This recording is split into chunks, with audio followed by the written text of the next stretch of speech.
Yeah, I'm just gonna. Yeah, everything looks like it's all okay. Hi everyone, it's me, Gabby. I'm still on a bit of a high over more. There's uh today's Precure had more boy Precure, which was really cool. Even if I don't really like this season or the character, I still have vertigo and I'm scared that I'm dying. Or something. I have some kind of serious disease or something. But besides that, everything's good. And what I want to do is play Umineko because we're actually getting answers to things. After 7 out of the 8 episodes, the thing called Umineko, the Answers Arcs, it's finally giving us some answers. So basically, what seemed to happen in episode 7 was that Bern Castell, quite literally just took some witch hunter or wizard hunter, this guy we've never met before, shoved him into a room with all of the everybody on Rock and Jima, traps them in a room and basically said, "Okay, I'm not letting you out until you solve the mystery of who killed Beatrice. I have all the information laid out for you. You have to go and do that."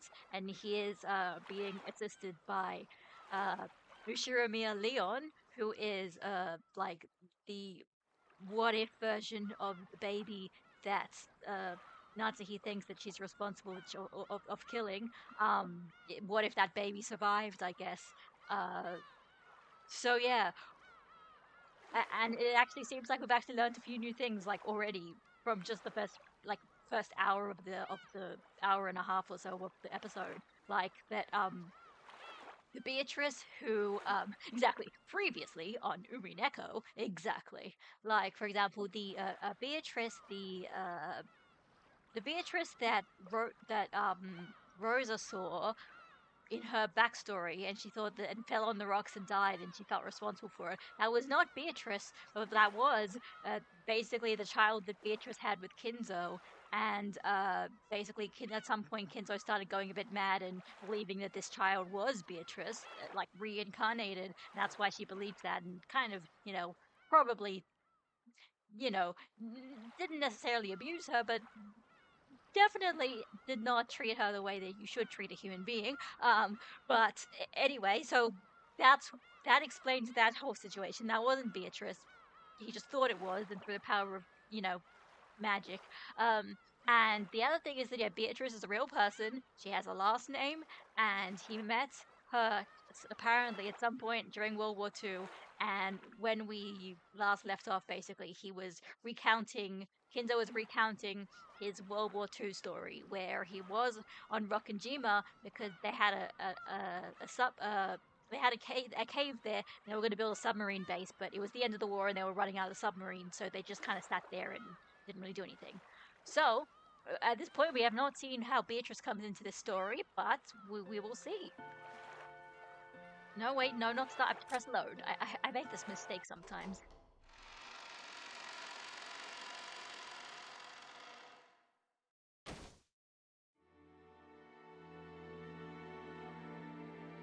Step it up. What are you doing, slacking up when the fighting's so close? Trigger happy much.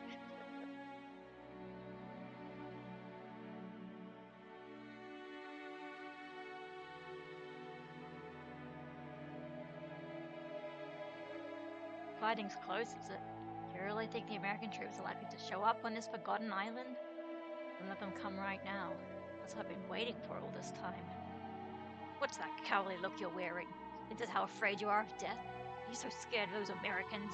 You won't be killing anything with an attitude like that.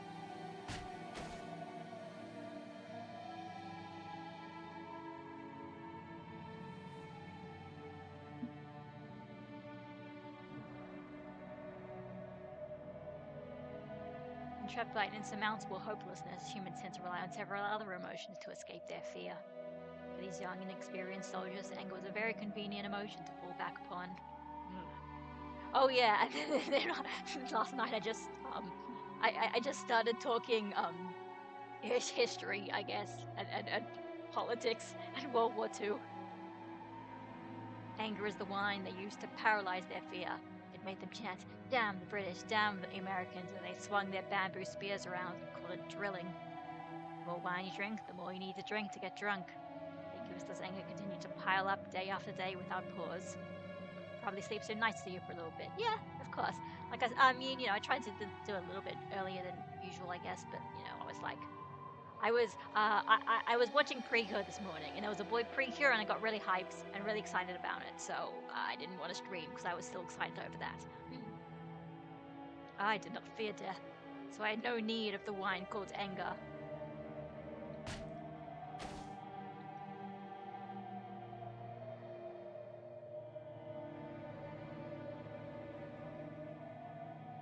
I was able to spot their cowardice. I was able to pick them up on my lethargy. Basically, being a soldier fucking sucks. Like, God damn. Mr. McKinzo here, the lieutenant's looking for you. Stand up, no slouching about. Double time! First Lieutenant Yamamoto was a commanding officer in charge of the Rokkanjima garrison. He was just now the filthy coward trying to forget his fear with violence. Well, for reprimand, his subordinates was slacking off at the drop of a hat. Do you actually like when Rikishi 07 does like this sort of like here's somebody's backstory, because it's, sometimes it goes a bit too far, but like it takes a very long time. But I like, when he's sort of telling another person's story inside the story.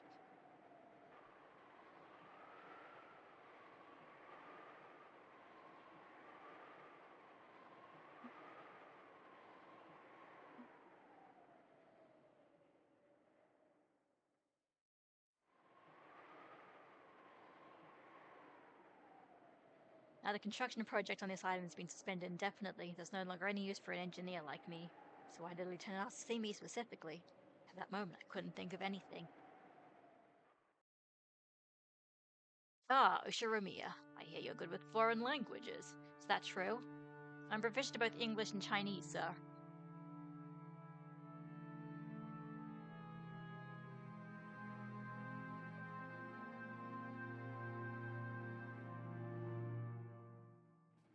What about Italian? I don't speak that. So you won't be much help as an interpreter between me and an Italian person, which... Oh, interesting. Yeah, okay, that makes sense, because obviously, Italy was on the Axis side in the war, but I thought Italy was, I thought they'd been defeated by 4 or whatever. I should just keep reading. It should be possible if they can speak English as well. Oh, yes, very true. Have you ever talked with a foreigner in English? I have. Good. Ushiromiya, you'll be my interpreter. That's an order. That evening, I found out exactly what he was talking about.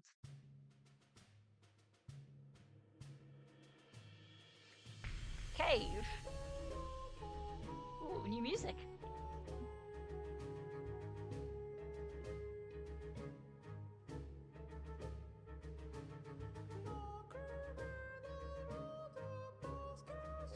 Okay, there, yeah, because for a second there I thought it was like an oboe or something, but no, that's somebody singing. Interesting.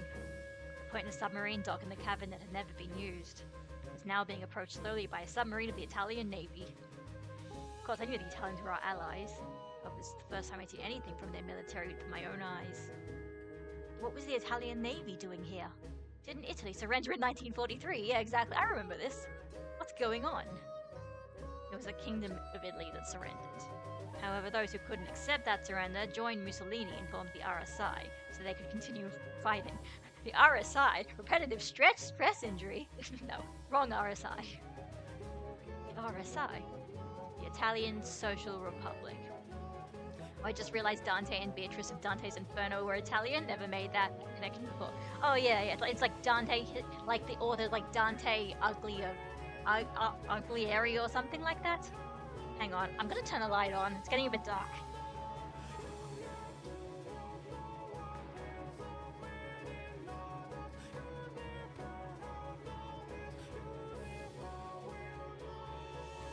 Also known as the Salo Republic. I didn't know about this. Man, this author did his research? Oh, definitely. You know your history. Then again, World War II is what's the word? World War II has a lot of history recorded about it, so... Niagara are often called the Italians cowards, saying they surrendered first of the Axis powers in 1943. That's not true. The military of the Italian Social Republic fought bravely from the outbreak of war until April 29, 1945. And Berlin fell just 3 days after that. Far from being cowards, they gave one hell of a fight. Still, I'm surprised the RSI Navy even had possession of a submarine that could travel all the way to Japan. Even if they did, it's a surprise that they'd come out this far at all. Why would they come to Japan? To Rokkenshima? The submarine was both weather-worn and massive. I thought anyone would ever imagine, yep.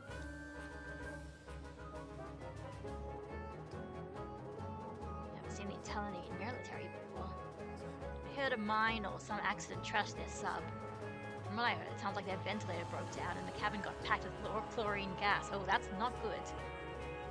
The lieutenant was hinting about there something very important. Oh shit, did they have the gold? Is that where the gold came from? It's like Nazi treasure or something. Or I guess in this case it's, what are they? I guess fascist treasure. You mean like a code machine or the blueprints of some new kind of engine? The Enigma? I couldn't care less what they're carrying. I'm more surprised the higher-ups still remember we exist. Hurry up, Ushiramiya. How are you supposed to interpret from over there? Yes, sir.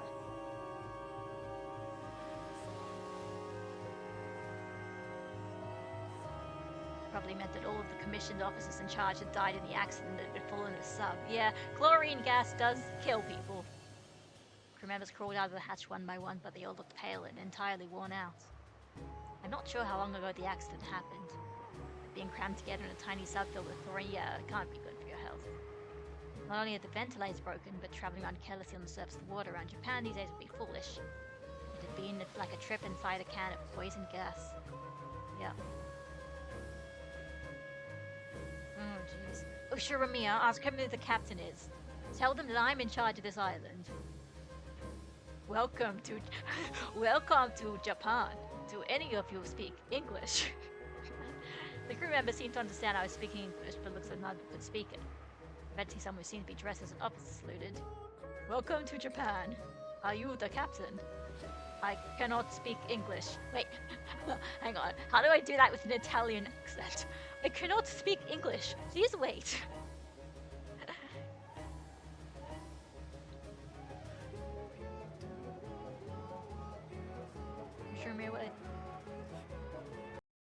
At that moment, I heard a high-pitched cough. It wasn't a man's cough. It was a woman's.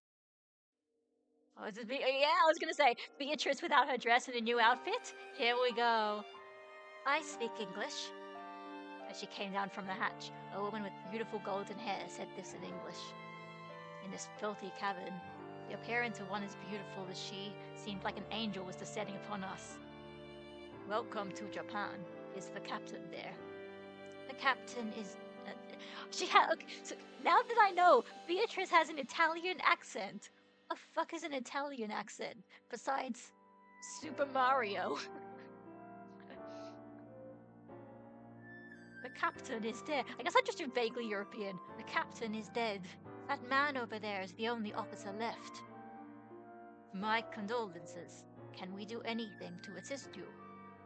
We'd like some fresh air and water. Some of us are still having trouble breathing, and we'd like a place to rest. We would be happy to help. Actually, hang on. What does this look like in Japanese? Okay, no. Okay, they are just they are just wait, actually no, there's kanji there. They are very clearly speaking in Japanese, but they're just having the putting the things there. Vaguely European, she said. I'm weak. Listen, I'm not good with accents, okay? Do any of the others understand English? The ones who did are all dead. I'm the only one left.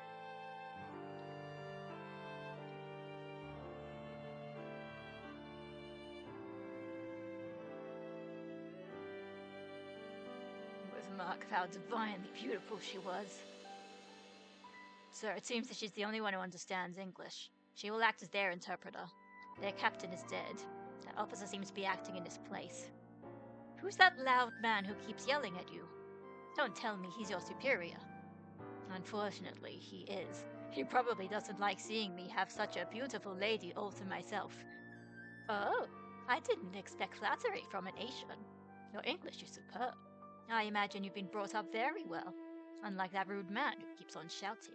They should have made you the officer in charge around here. Oh, and I never expected flattery from a Westerner. You're an interesting man. What's your name? Ushiromiya Kinzo. If you don't mind, may I ask for your name as well? Beatrice Castiglione. There she fucking is. Welcome, Beatrice. Welcome to Japan. That was when I first met Beatrice, the woman who would capture my heart for the rest of my life. So, Beatrice was an Italian? Yes. She was the daughter of a high-ranking RSI official. She's the daughter of a okay, I mean, she may be the daughter of a fascist, but we can let bygones be bygones, right? Apparently the most important cargo was her father himself. Sadly, he had already died by the time they reached Rokkanjima. Oh, jeez. Why would a high official like that come to Japan? You're saying he went through the Suez Canal and crossed the Indian Ocean to come all the way here? You're saying about the man this author did his research, right? That's a good point. If they wanted to reach one of their allies, Germany should have been much closer. So why would they make the long trip to Japan? Because it's fucking anime. Everyone needs to come up with some reason to go to Japan. A fascist, that explains a whole lot. Maybe part some grand, outrageous strategy. I don't know all the details. Shortly after I learned that the submarine's mission was far from a minor one. So there had been about 60 of them at the time of their departure. However, only about 10 of them, including Beatrice, had survived. The submarine apparently hit a mine or something in the nearby waters and sustained a great deal of damage. It also had flooded rapidly with water, which had taken out the batteries and released a large amount of chlorine gas. This had become completely incapable of continuing further, nothing but a massive lump of metal floating by the dock. Since the sub seemed to be carrying something of immense value, the higher-ups ordered us to investigate. After questioning the Italian, Beatrice and me acting as double interpreters, we concluded this thing of immense value must have been her father himself. Okay. Apparently Beatrice's father was currently high up in the RSI hierarchy, and just thought he might have worked alongside Mussolini himself. Okay. Alright, Beatrice's dad was, a right-hand man of Mussolini. We can let bygones be bygones. I wonder if they have more stories of, in Japan they have more like fictional stories where like, the Nazis are like, well, they're Nazis, but they are on our side, so we do actually, talk with them in ways that aren't just them being villains. Now the man himself and all the commissioned officials had died, their reason for coming to Japan remained a mystery. Interesting. And their higher-ups telling us to investigate meant even if they didn't know what it was. Ship had broken down, their mission was unknown, and the high official they had been carrying was dead. And even the Japanese government didn't know why they were here. The Italians' great and perilous voyage had come to a meaningless and utterly fruitless end.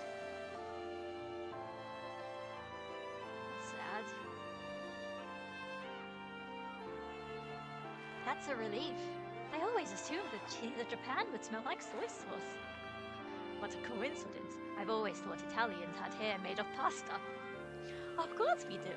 You don't know how hard it is to get that perfect al dente texture.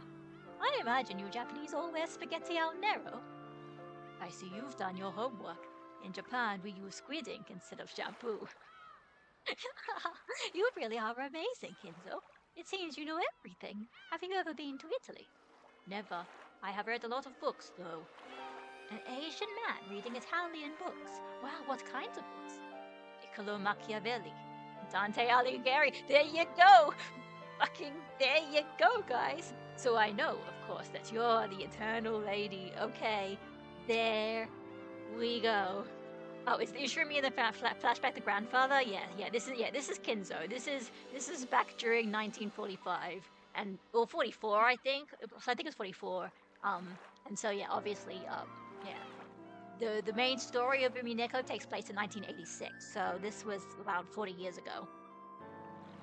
And interesting, because I remember at some point somebody mentioned to Beatrice as like Beatrice of like he looks like a white-haired battler. Yeah, they mentioned that earlier as well. They also mentioned that last time, being like, oh yeah, people said that Battler looks like Hinto did in his youth, so they just kind of reused the sprite, gave him white hair, and said, yeah, this is Kinzo. Quite clever. Oh, what a surprise! You must be quite the bookworm. Does this mean you came from some Japanese noble family? Who knows? You're completely different from those other savage-looking Japanese soldiers. I can tell. You must have come from a noble family. Are the Ushiromiya some kind of Japanese aristocrats? Of course not. They just managed to strike it rich in the spinning industries in recent generations. I didn't study all that as part of some noble's hobby. I just did it because I wasn't allowed to do anything except read, play around with roses, and get myself drunk. There'd been no trace of malice in Beatrice's words. It had just been a curious question asked to a friend from a faraway country. However, Beatrice was from a noble family herself, so she could tell. She could see the faint, gloomy look on Kinzo's face.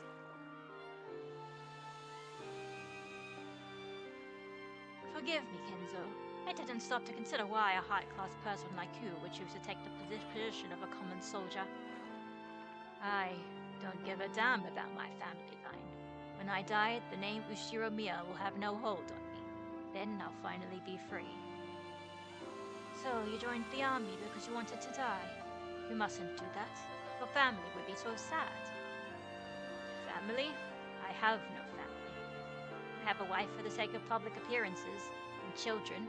However, I've never wanted any of them. Everything is a fleeting daydream created by those selfish, greedy elders. So, at least while I'm on this island, I can forget about all that and find some peace. I wonder if this is what it was like for Japanese aristocrats, because I don't really feel like they talk about. Oh, I'm sure no, there are probably stories that have these kinds of families and sort of talk about it, but the Ushiro the way they sort of talked about the Ushiro family, of course, they kind of had it was a very sort of almost Western sort of view of it. I mean, I guess like Tsukihime has the kind of that with the Tonos, but like the Tonos are also like vampires, but like not vampires. Um, I guess this stuff kind of happens. There's a lot of like old Japanese aristocratic families in these kinds of genres, but like I feel like I don't really know much about like how they operate, what they do. Peace. Haven't I spent each and every day complaining that I wasn't sent to the front and haven't managed to die yet? Yeah, technically they are, but not exactly. Yeah, I mean, Type Moon vampire lore, it's fucking insane, isn't it? It's great. Yeah, I mean, also Tsukihime Remake 2 isn't out yet, and that's the part that goes more into detail about what the Tonos are, so. I can't understand the pain you're going through, but I do realize that my thoughtless words have hurt you. Forgive me, Kinzo. Forgive me, Kinzo. Yes, those words are probably what did it. All of the Japanese called me Ushiromiya. It reminded me that I was property of the Ushiromiya family every time they talked to me. But she was different. She called me Kinzo. I mean, also, foreigners. We call people by their first names. We think it's weird to call people by their surnames, not Ushiromiya. So maybe just for the time I chat with her like this, I can forget that cursed family. Kinzo, I had meant to make Beatrice feel guilty. She seemed certain that our thoughtless words had hurt me. Thank you. Huh? Since you always call me Kinzo, I finally feel like I'm my own man. I think that I finally met a person who truly sees me for what I am. Japanese called by their first name gets blasted cliche, yup. Kinzo, you may be a foreigner I met in a distant land, but I can tell that your heart is sensitive and beautiful. If we had grown up in the same neighborhood, I'm sure we would have become fast friends. I'm happy too. You always call me Beatrice, not the daughter of the Castiglione family. If I remember correctly, Tsubihime went big on Oni as the Eastern equivalent to the Western vampires. Right, yeah, okay. That makes sense. Because, yeah, like, they have Oni blood. That's the whole thing with the Tonos. They have Oni blood. And the Oni blood just, sometimes makes them go insane and want human blood for some reason. And, servants sometimes just need to have sex to replenish their magical energy, but only in the original version, and they changed that, kind of. Anyway, we were both in the same position. Her Castiglione family must have been in a rigid place as well. Though we came from different countries, we finally found something that we both understood. Do you have a nickname that people close to you use? No, they usually just called me Kinzo.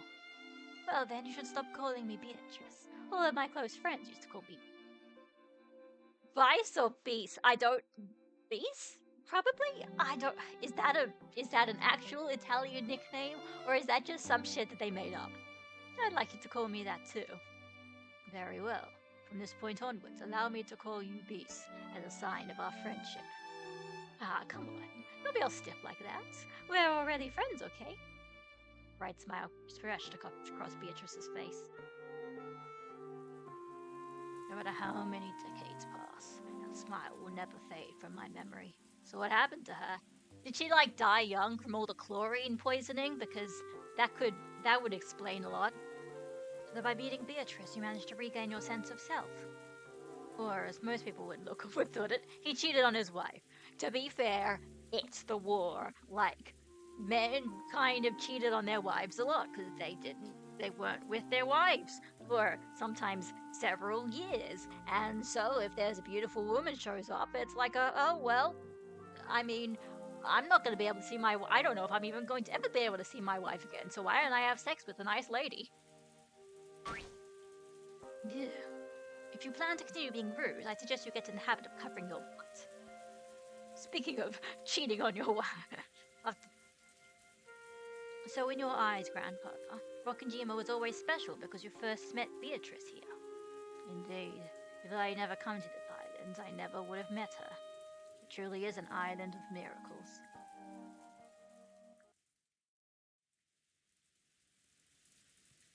Is there anything left at that submarine base today? Yes, it's still there, near Kuadorian. It's in the shadows of a cove that can't be seen from the outside. After all, fishermen never approached this supposedly ill-omened island.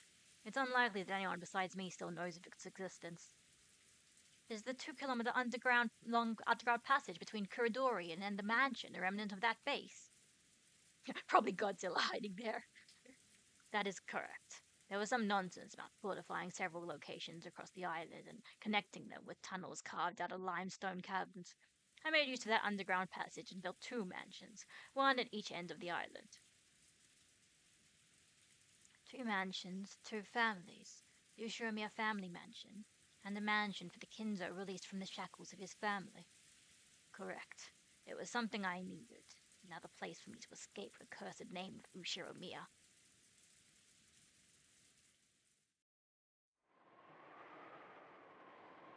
Still, I do feel bad for you. It must be awful to have come all the way out here and be unable to fulfill your mission. I don't really know what Papa's plan was. He said we needed to run far away to hide it until the time came. It? You mean the 20 tons of gold? Is that it? And what is it? I don't know. It was something very important, and he planned to hide it for many years until the right moment. Oh, and he planned to hide himself along with it. I know because he apologized to me for sending us to live a long time on foreign soil. Oh, of course. So the secret Nazi gold, I mean the secret Italian fascist party gold, is hidden in Japan. Good old Nazi gold, exactly. Didn't that second lieutenant of yours say that you had no cargo in particular, and that you were transporting your father instead? Lieutenant Angelo doesn't trust you or the others. Even I know a few things he's kept hidden from you. He might even know what Papa's goal was, and what the cargo is. Whatever it is, that's a mission for the Italian military. It has nothing to do with us. After all, we're allies. We should be able to trust each other. I have no doubts that you're a good person, Kinzo. I even told Lieutenant Angelo that you're a man we can trust, but why is it that men always get so rigid and uptight when they're in a strange land?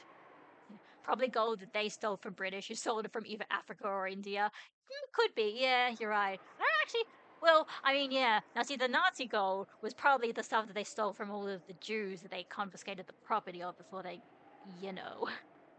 Ah, fun times thinking about World War II. Normally they're all very bright and cheery people.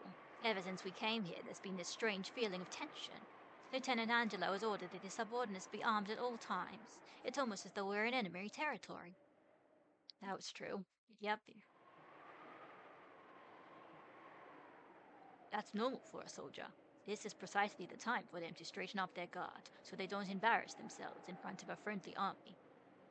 They have a person stand watch every time they sleep, and they're still keeping a lookout to make sure none of you approach the submarine, even though it's nothing more than an unusable scrap heap now. It almost feels as though they're clearly prejudiced against the Japanese, and that bothers me. It's almost like they're racists. But, I mean, I know that they're fascists, but racist? Oh, I don't know. You're telling me that they think that Japanese people are inferior because they're not white? Impossible.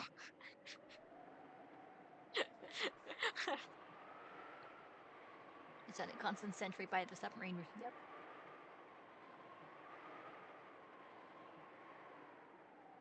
They are probably uncomfortable with being made to live in a way they aren't used to.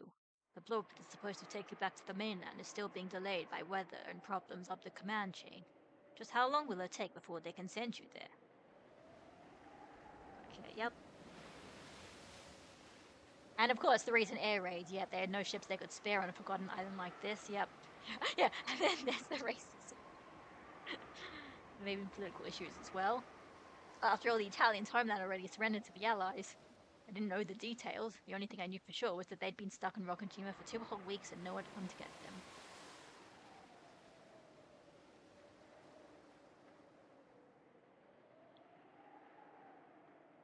Well, there's nothing we can do about it, and it isn't all that bad, really.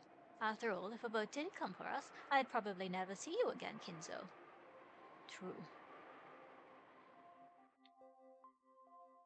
To me, those 2 weeks were the first I'd ever truly lived. I think 20 years before all seemed to vanish in the sparkle of that pair of weeks.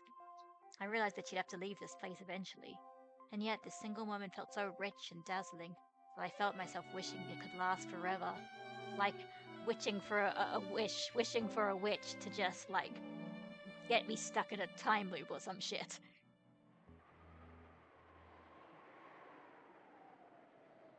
Then I heard a voice calling for Beatrice in Italian. It's Lieutenant Angelo. Looks like he wants you for something. Probably to scold me. These days he keeps yapping on about how I shouldn't get too friendly with the Japanese soldiers.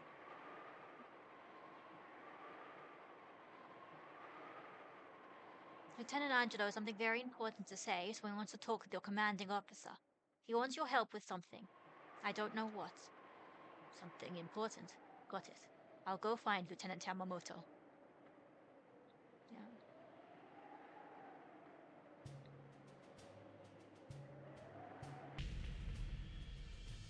That's it.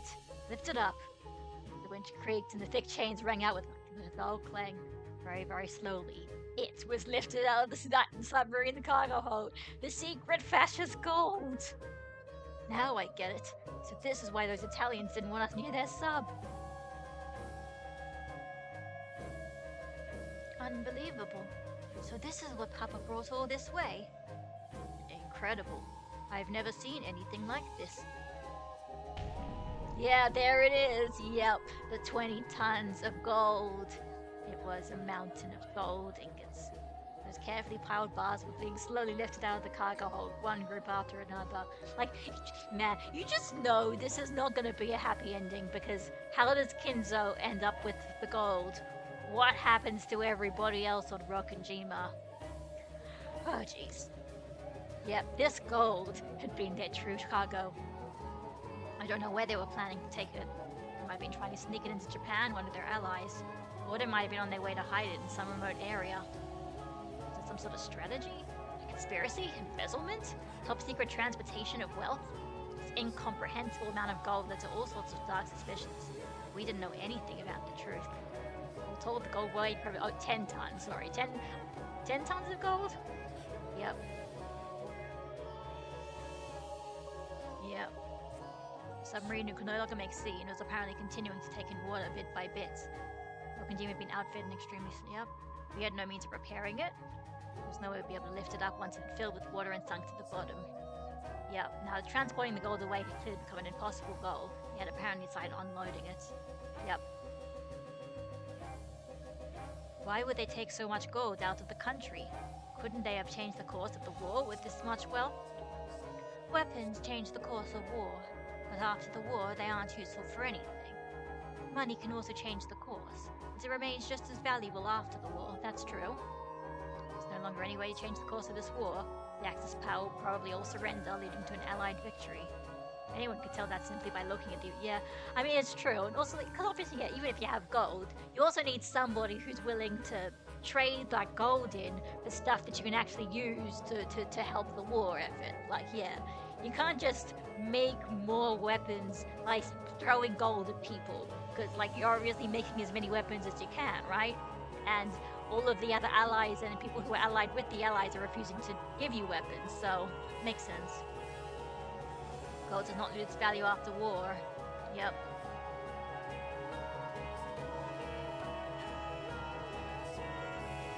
This is fun. I like this. I like we're getting an actual story. Beginning, middle, end.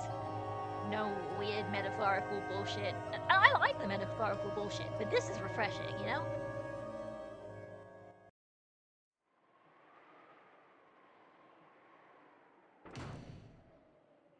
Lieutenant Yamamoto. You know what? Hang on. Let me just have a snack first. I got crunchy nut cornflakes, but like the Australian version. I think the American version looks differently. These are these are crunchy nut clusters, but yeah. I know they're obviously like the breakfast cereal, but they taste really nice. I like them dry.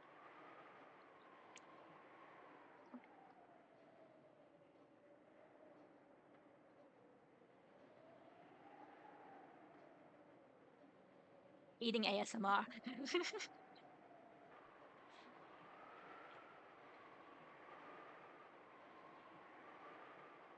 Lieutenant Yamamoto, the Italians don't want us to tell the mainland about this gold, so they don't want our country to snatch it away from them. What did he say? He's saying your group probably doesn't want it reported because you fear Japan will steal it away from you. Lieutenant Angelo is actually more afraid of Italy itself finding out. To us, our homeland's current government's a mere puppet set up by the Allied forces. If they find out, the gold will be returned to them. That's true. However, that would be the same as handing the gold over to our enemies. Yeah. They'd come all this way to make sure that the gold didn't fall into enemy hands. Okay. So they just ran away. So basically, they ran away. They fled the country with the money because they didn't want the money going back to the Allies. Well, he needs to hide from the puppet government until the homeland could be truly restored. Yeah, I'm sorry to break this to you, but you guys don't win. Mr. Romeo, make a proposal to the Italians. Tell them we wish to offer our assistance. Let's give up with this straight. They want that gold kept secret so the homeland doesn't find out about it. But they'll need to find at least a transport ship if they plan to carry it off this island. Yeah. If they try that, though, the mainland will hear about it, which means the Italian government will too. But if the Italian government isn't, run is like essentially controlled by the Allies, then why does the Japanese mainland have to report it to them? Maybe it might just be because there's like spies and shit. In other words, there's no longer any way to take that gold off Rokkenjima. Yeah. Yeah, there we go. Later on, several plausible rumors will circulate about how Nazi Germany also removed much of its secret wealth to certain hidden areas in South America just prior to its collapse. Yep, here we go. The hidden Nazi gold.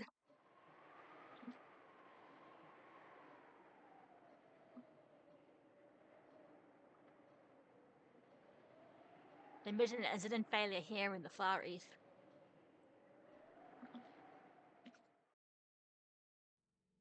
The Rokkenjima base is top secret, and no one knows about it. The island and the surrounding area think this island's ill-omened and deserted, so they never come near it. Catch my drift, Ushiramiya. Yep, no one knows. It sounds like Lieutenant Yamamoto suggesting that you hide this gold on this island.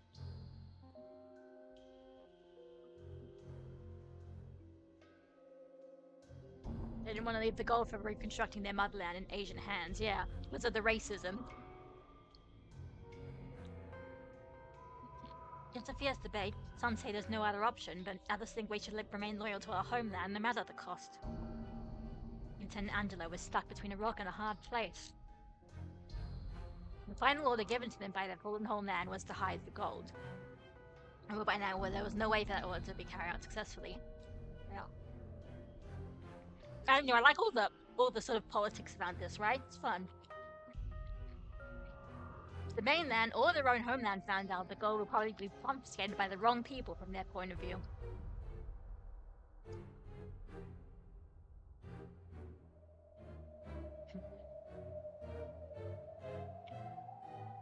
If we help out, we'll be able to hide the gold in total secrecy.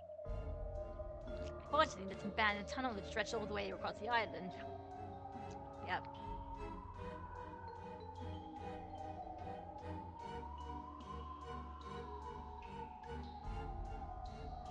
Do you really have a choice, Italians? You don't think you can hide that gold without our help, do you? Lieutenant Angelo wants to minimize the number of people who know about the gold. He doesn't trust the Japanese, but it looks like he decided that Lieutenant Yamamoto's plan is the best possible option. But he seems suspicious.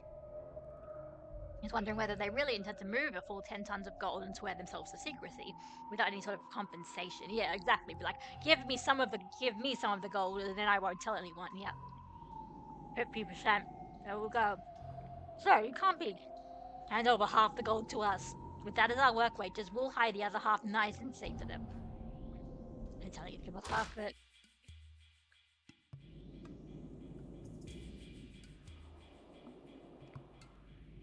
Yep.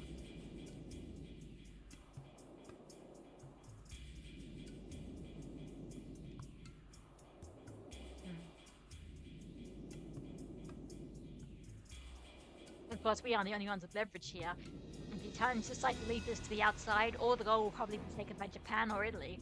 We won't get even a single yen out of it.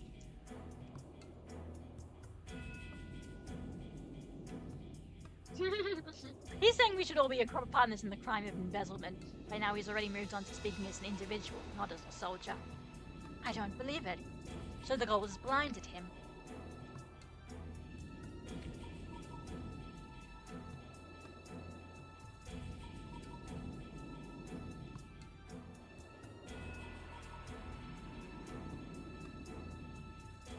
He wants the gold buried deep within the island, even if he has to pay you some percentage to buy your silence.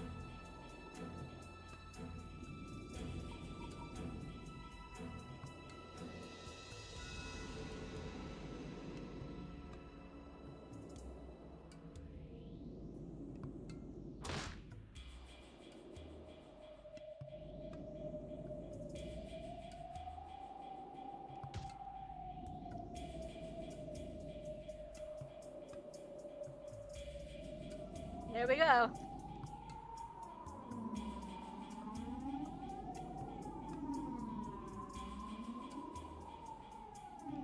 What if they were true patriots and decided to return the gold for the purpose of reconstruction?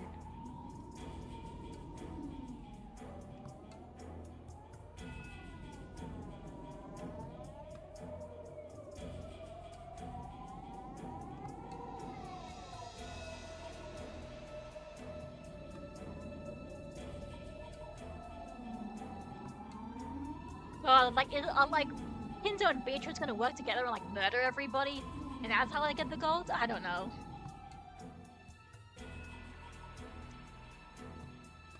There's one thing I don't get. Lieutenant Angelo doesn't want anyone to have the gold. He could have just let the submarine sink. Why did he have it unloaded? I'd rather not think about it, but Lieutenant Angelo might have started planning to embezzle the gold as soon as he realized their mission would be impossible to complete. Oh.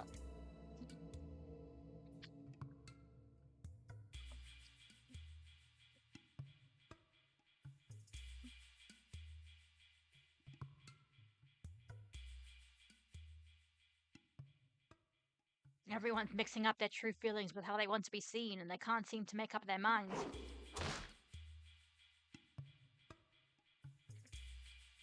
case, Lieutenant Yamamoto is asking for an answer. He's saying he wants some time to think.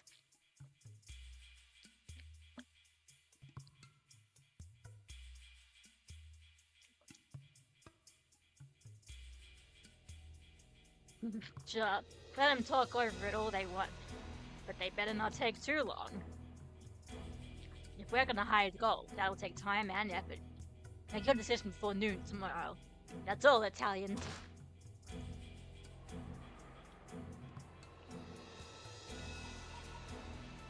It'll probably be tough going.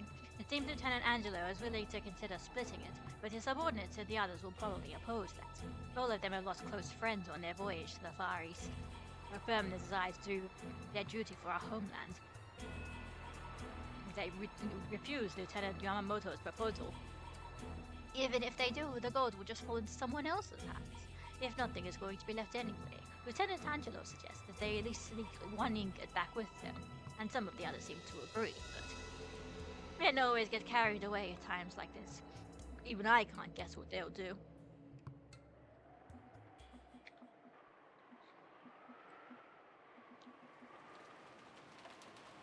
I imagine the Italians had some complicated feelings about all this. Yep.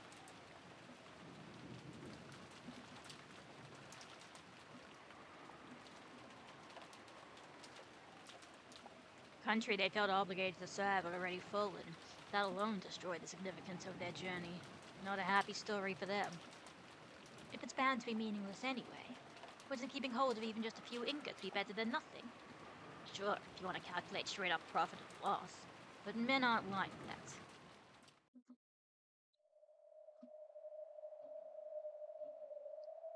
We must remain true to our soldier spirit until the end, for the sake of our fallen comrades. And how do you find remaining true? By hiding the gold in this island? By taking the proposal of those Asians? We can't trust them, especially that Yamamoto person. We mustn't let our guards down. Looting the gold and letting the Japanese see it was a huge mistake. We should have let it sink with the sub. Oh, wonderful idea. Let's just sink it right inside the Japanese base. It would have been pulled up eventually. That wouldn't hide anything. Doesn't matter. There's no way to get the gold off this island without anyone knowing. If we had just taken the honorable path and scuttled the sub, none of this would have happened. We know then the sub would be broken beyond repair.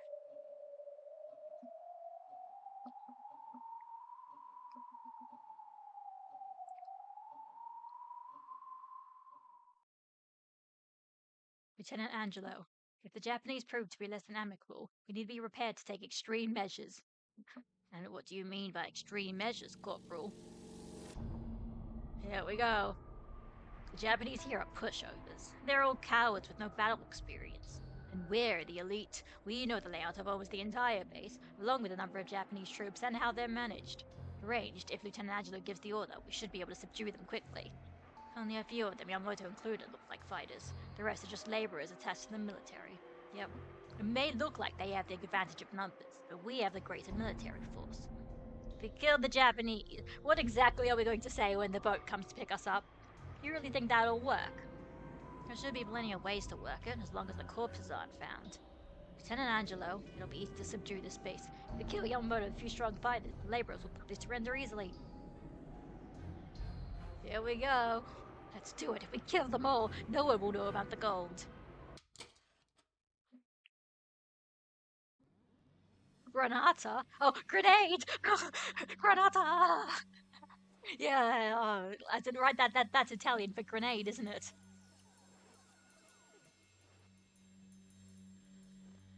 A dud! It's a dud!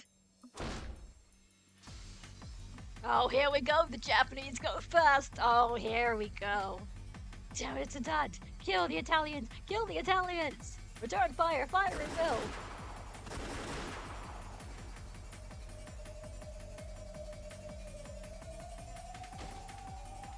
Here we go. Here's the action. Gino! Thank God it's long we can't save him. We should consider ourselves lucky. If that grenade had gone off, we'd all be dead.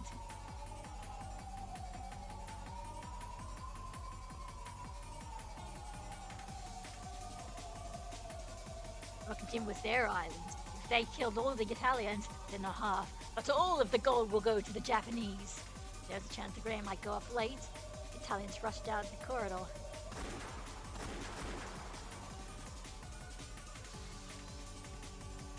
Clearly the troops guarding the pile of gold were being attacked. Lieutenant Angelo, what are your orders? I've no choice. Kill the Japanese! Lieutenant! These guys are good. Those Italians aren't your ordinary sailors. Like, this is just... You know what this is, right? Well, no. I was gonna say, this is just major death flags for Beatrice, right? It would explain why he was so hung up about her, right?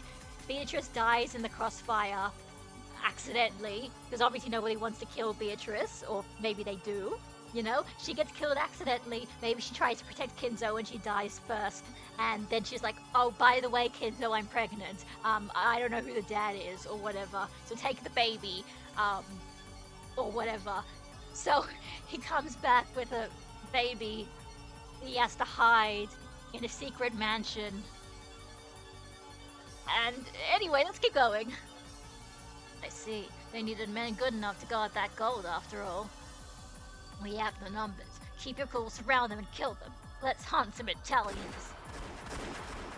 And when the seagulls cried, oh no.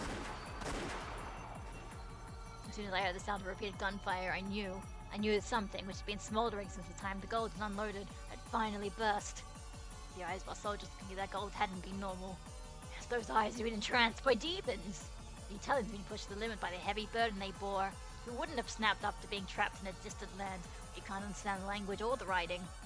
Thinking I had to do something, I ran towards the sun of a cloud of gunfire.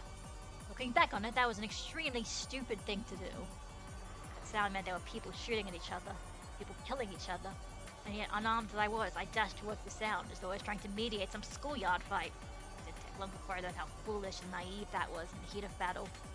Hiroka! Warrant Officer Hiroka was dying face down, his entire body drenched in blood.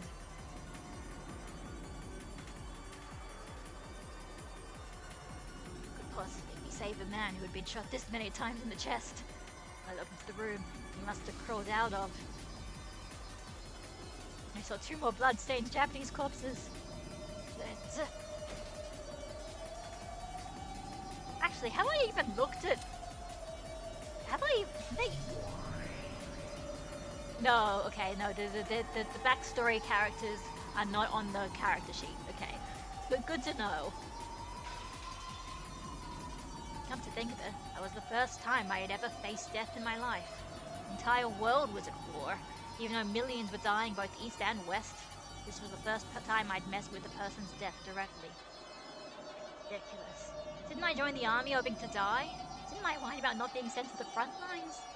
Yeah, so rejoice, Kinzo. Isn't this the death you are looking for? Why not spread your hands and yell out loud? Come for me, magnificent death! Someone came running towards me. It was a colleague of mine, a Japanese man, Tajima-kun. Tajima-kun, oh, what happened? Run away. We'll all be killed. Oh, jeez.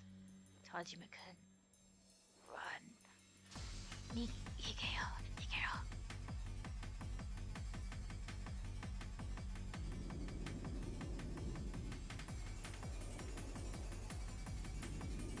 It was the barrel of the gun that the Italian soldier was pointing that froze my heart.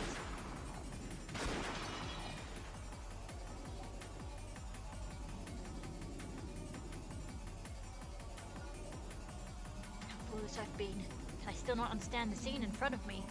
Rejoice, Kinzo! Now you'll finally get what you've wanted all this time. The Italian hadn't fired to finish off Tajima-kun. He'd been aiming at the man Tajima-kun had fallen on. Me, Ushiromiya Kinzo. My hands pushed against the floor, hard enough to tear the left fingernail on my left hand. And faced with death, humans truly can resist with all they've got. Tumbled over and over as I ran, scraping up parts of my body. It was painful, hot, that didn't matter at all.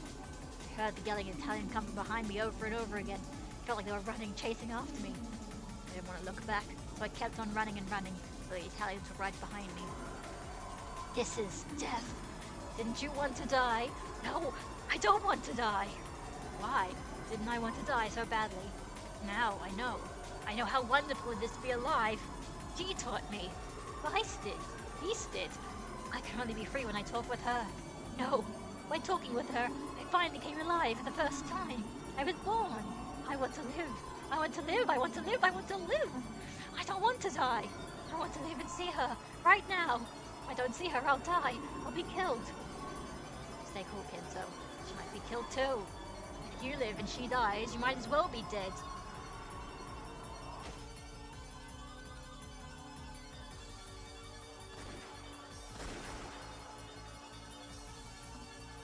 Peace.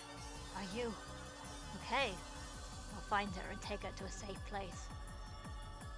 The lieutenant will probably kill all the Italians to steal the gold. Peace probably won't be an exception. Peace. Peace! I lived for the first time after meeting you. I was born, so if you die, I'll die again. I feel every cell of my body being reborn, not just Ushiro Miyakinzo, but as a completely different Kinzo. Of course, I was terrified that I might really be shot if I went back. But I didn't want to die anymore, to truly die, so I was able to overcome my fear. Peace!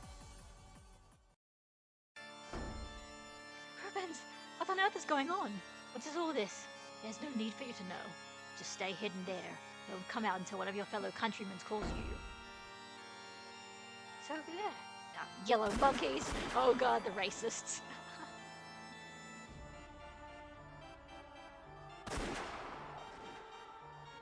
Ooh. No, Rubens! Go up to the surface. You have to hide in the forest. Rubens! My. Aren't we chatty? Oh, yeah, of course, it's Yamamoto. Is she gonna do something stupid like, demonetize? Word demonetized her? If I had to come this way anyway, we should have taken this woman as a hostage in the first place. You had to come to this. Damn annoying, that's what they are. Yeah. Oh, look at you, reaching to pick up a gun without missing a beat. Italian women sure are scary. Damn it, both of you screwed up.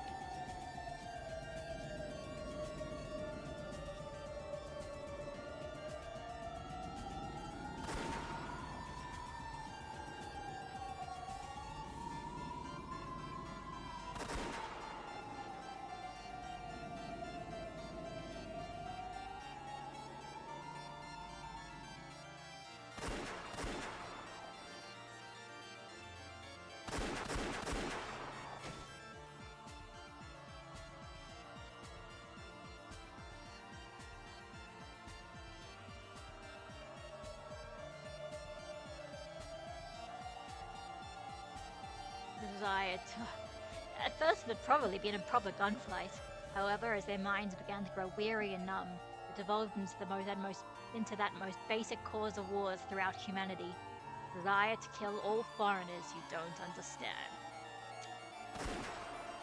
Whenever they heard words they didn't understand, they pulled the trigger. By that point, the screams of foreigners sound no different than those of man-shaped beasts. After all, they couldn't understand pleading in another language, so it had long ago turned into a mere massacre.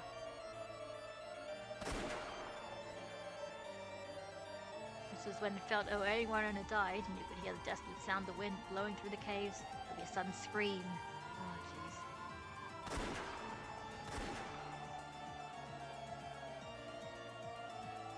This happened over and over again, and eventually, true silence fell.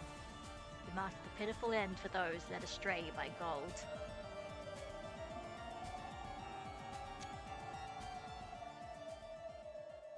But who survives? That's the question. I mean, obviously we know Kinzo survives, but who else does?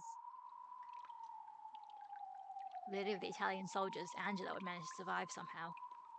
He encountered nothing but the corpses of friend and foe.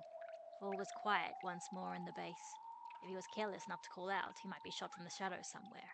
So he snuck around like a panther, breathing quietly and searching for remaining enemies. There was no sign or trace of any living person.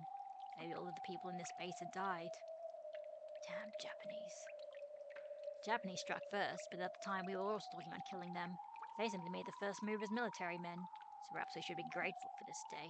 Even if the boat had come to pick us up, there would have been no honor left to us. We would have been mere failures in our mission, unfit to face our dead comrades. Perhaps dying here in the Far East alongside my gun is a more fitting end for a soldier. And it was the sound of shuffling feet coming around this corner and strained to hear. Someone seriously wounded and dragging their feet.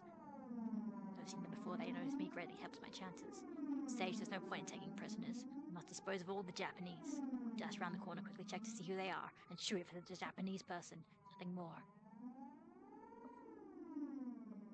Once the shuffling footsteps had come close enough, Angelo leaned around the corner and raised his gun. Hello, Alley Cat. Welcome. Welcome to, Gold. Welcome to World War II. The voice that reached him spoke Italian. Run. You! Oh, there we go. I've been looking for you, Lieutenant Angelo. That makes all of you.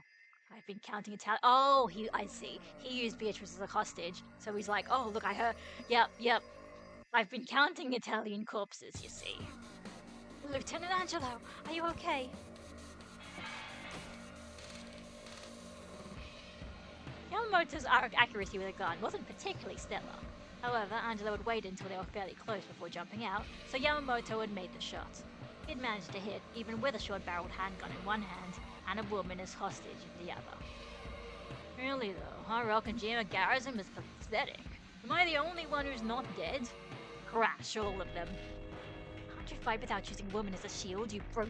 Let's go! Quiet. Noisy, these Italian girls. If you'd just been cooperative, I'd at least spare your life.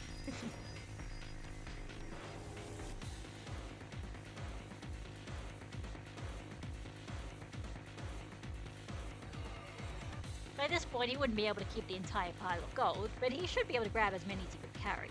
Even that would be worth a huge amount of money. Richard suddenly swung ahead, smashing Yamamoto's nose hard. Someone help! Someone! Yeah! Bitch. Yeah. She almost managed to escape, however Yamamoto quickly grabbed her leg and tripped her. She fell onto her back, and Yamamoto mercilessly stomped his foot down on her stomach and pointed his gun at her. I don't make a hobby of taming tomboys. Die. Lieutenant Yamamoto, she had nothing to do with this. Let go of her. Huh? Ushiramiya? So you're alive. Let go, you're hurting her. It was you, wasn't it? You tipped the Italians off. What are you talking about? Yamamoto didn't know the grenade had been a dud.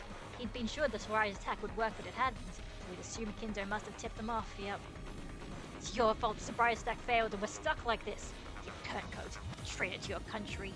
I know you've been working with them through this woman. Can't you see that you caused this because you were blinded by gold? Run, Kinzo! This man has shot people begging for their lives. He'll shoot you too. Don't talk Italian. If you open your mouth again, I won't hesitate to shoot. Yes. Stop it! She's nothing to do with this. Oh? Are you pointing a gun at a superior officer? Stop and think of it, fool. If we agree to keep to the same story, we can have that pile of gold all to ourselves, okay? I could only grab a few on my own, but if we work together, we'll be able to sneak off with even more. I don't mean this as your superior officer. Let's split it equally between us as men. The last time you offered to split the gold 50-50, you tried to slit their throats. Ushiramiya, sounds like you prefer lead to gold. Without any hesitation, Yamamoto raised the barrel of his gun towards Kinzo and pulled the trigger. It grazed Kinzo's right ear. Yamamoto's aim had been just a bit better, the bullet was slammed into Kinzo's face. Kinzo? How could you? Not letting Yamamoto's momentary distraction go to waste, Beatrice lashed out and planted her right foot in Yamamoto's crotch. Yeah! Dick shot. Ah! Peace, you bitch. Die!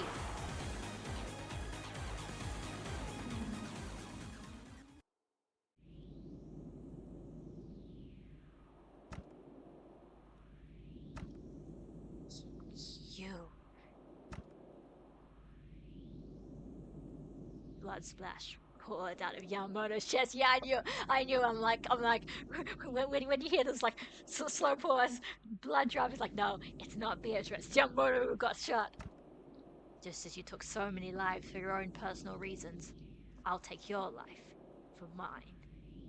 Could Yamamoto hear Kinzo's words until the end? In his last moments, he seemed to grin. Then slowly, he fell backwards with a spurt of blood. This one got fucking hard animated.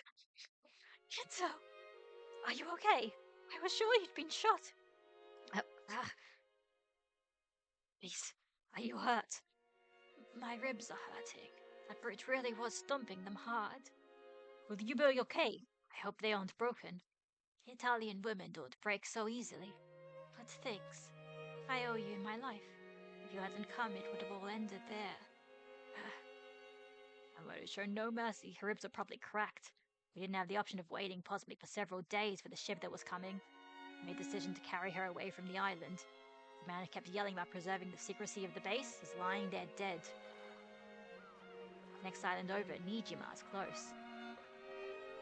A small boat should be enough to get us there. I need to take you to a hospital. Your wound might be more serious than you realize. That's interesting. I never knew there was a hospital on this island. There isn't. A boat should get us to the next island over. We'll get you to a hospital. As for me, unless I cleverly cover up what happened on this island, I might end up getting court-martialed just for being here. I have a request. Please don't take me to a hospital. Why? If we go to a hospital and the embassy is contacted, I'll eventually be sent back to Italy. If that happens, I'll be interrogated about all kinds of things. I won't acknowledge the bastards who let Mama die. Interesting. There's no homeland for me to return to now. This is the end for me. So there's nowhere I want to go anymore. Lieutenant Angelo, Rubens, everyone who was so kind to me, they're all dead. And because of that, you want to die here too? I thought you said Italian women weren't weak. Live. Hey, Kenzo, what does it mean to live? You're the one who taught me, aren't you? Living is more than just breathing. I don't want to go back to Italy. Beast, you said that you were dead until you met me. But it's the same for me. I died in that submarine. My homeland fell. Mama died. Even Papa died. I prayed that our sub would just sink to the bottom of the ocean. So when we reached this place, I was actually disappointed that we'd survived. Then, right after that, Lieutenant Angelo started asking whether anyone could speak English. When Kinzo met Beatrice, he finally forgot about dying. When Beatrice met Kinzo, she also forgot about dying. Now that I've lost my homeland, my family, and my friends, my only wish is for you to kidnap me and take me away with you. Peace. But I know that is a wish that couldn't possibly come true. So at the very least, I want to be with you until the boat comes for us. I don't care about the pain in my chest. After all, when the boat comes and takes me away, I'll die. And this time she means figuratively, because if they manage to save her, then she'll die figuratively because she won't be with Kinzo anymore. Please, Kinzo, just for the few days until the boat comes, kidnap me. What's the wish? I can't grant. Looking apologetic, Kinzo left Beto up and gently set her in the boat. Coward. So Japanese men are weak after all. You're right. I am a coward. So I can only grant you half of your wish. With a clunk, he placed it, wrapped in a jacket, in the boat. What do you mean? Part bound until the boat comes for you. That's the part I can't grant. Huh? What do you mean? Kidnapping you. That part I will do. Kinzo? There has to be a doctor on Nijima. I'm wearing a Navy uniform. I should be able to pass myself off as a survivor of a boat carrying a VIP that was sunk by enemy ships. If the doctor happens to be of the greedy sort, all the better. After all, I have right here the golden magic to make people do what I say. A witch from a distant country took my lifeless body and gave me a soul. The woman came to me with the gold and revived me with her magic. This is a great story. You are a witch. The Golden Witch. Yes, the Golden Witch. Even though I use the same recipe as everyone else. Only my alchemy can turn pasta into a smoking black heap. Just like you, I'm nothing but a corpse allowed to live just as long as you're with me. If you go, I'll die straight away. I won't let you die. Really? No matter what. Take responsibility, okay? After all, you're the one kidnapping me.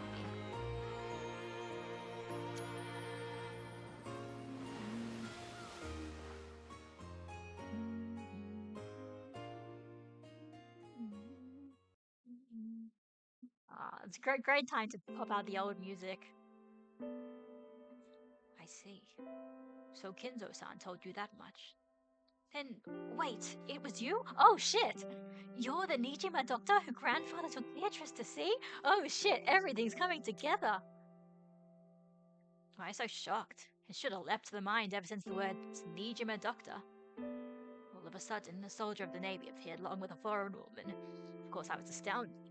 And then he actually told me to treat her wounds confidentially, since their presence was a military secret.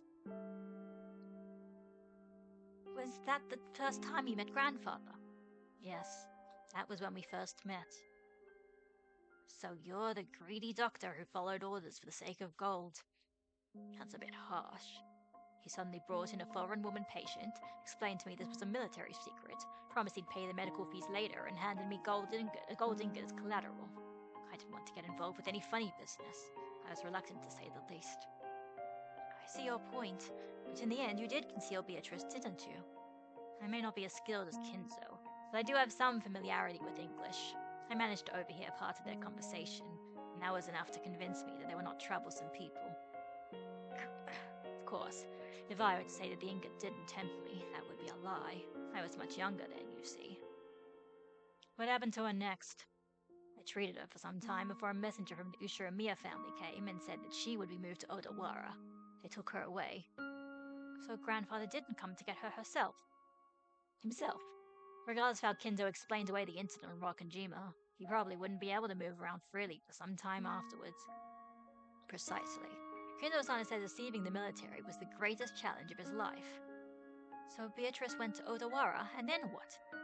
I've heard that she hid in one of their unused villas. After all, Kinzo already had a family at that time. It must have been tricky to manage. So, leading a double life was business as usual for Kinzo, even before Kuadorian. Whoosh. What are you doing? Is your butt itching? And later on, Beatrice and grandfather continued their relationship in the villa, and from then on, I've heard there was a modest, peaceful life. Several years later, they had a child. So, Kuadorian's Beatrice was born.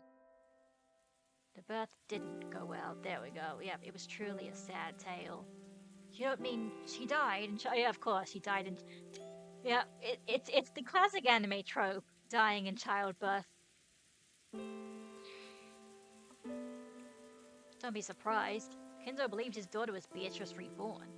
You can't neglect the heart. It's possible to reason it out. You're right. Rest in peace, Beatrice the First. Yeah, my apologies. Well, at least I'm glad. I'm glad because like I said, I was hearing I was hearing death flags for her on that island, and that's when he sort of lost his soul kind of thing, right? But and that's how he would have found the gold because he was the only person alive who would know about it. But I guess, yeah, I guess he did manage to live a few happy years with Kinzo, even if you can only come see her occasionally. I don't know how many years Kinzo-san spent with her in Odawara. However, judging by the Kinzo-san we grew to know afterwards, one can tell how deeply he loved her, even if they only had a few years together. And even if she was a fascist. I see. And then he made Kuadorian for his daughter.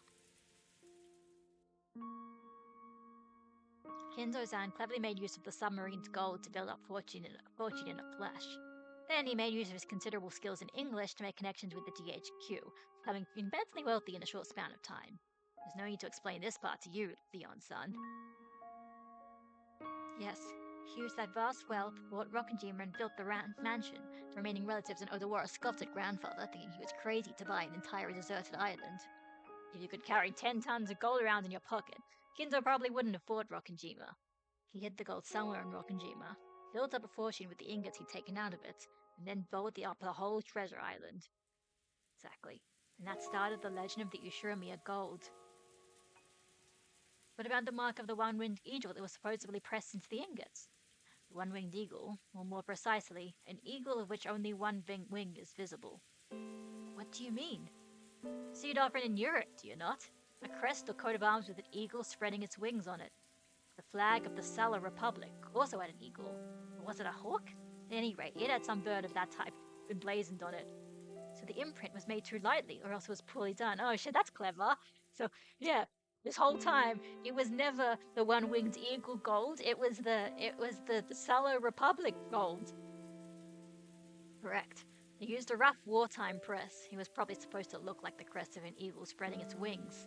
It was pressed in a slight slant, so half of it was too light to see. So half of the eagle spreading its wings disappeared, making it look like a one-winged eagle. Kinzo thought the seal on the gold of Beatrice, the woman who had changed his fate, looks like a one-winged eagle. That must be why he decided to make that his own crest. If the imprint had been made correctly, it would have been the eagle of the Sala Republic's flag. Or could it have been the two-headed... Oh no, of course not. Passing the night away with Kinzo-san from that... yep. No, Kinzo-san didn't want people using that seal to figure out where the gold had come from, that's true. The gold he took outside was all repressed with the one-winged eagle design he created. And all he did was show you the gold. What a cheapskate.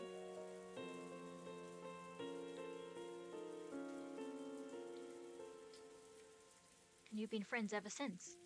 Yes. Kenzo-san was extremely grateful to me for keeping his secret and concealing Beatrice. Grandfather always says the old relatives in Odawara were a bunch of greedy liars.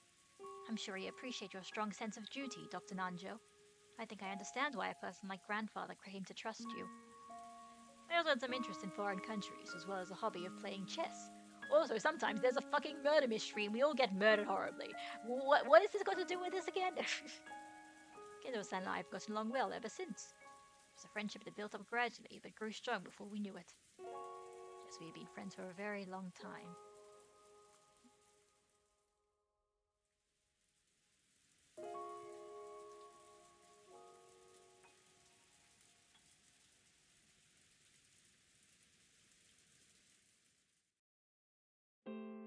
For at least one whole year after Kinzo's death, yeah, Nanjo had taken part in hiding the secret of that death. Oh yeah, it's true. He must have given him some hush money. Still, there could be no doubt he'd had enough guts to withstand pressure from Kinzo's children for a long time without slipping up once. Now that's something that'd take real guts. That sense of duty must be part of your personality. Perhaps that is my only redeeming quality. I think grandfather was blessed with a good friend. Yep. Alright. That's the story. Not as tragic as I thought, but... Alright. We're learning stuff.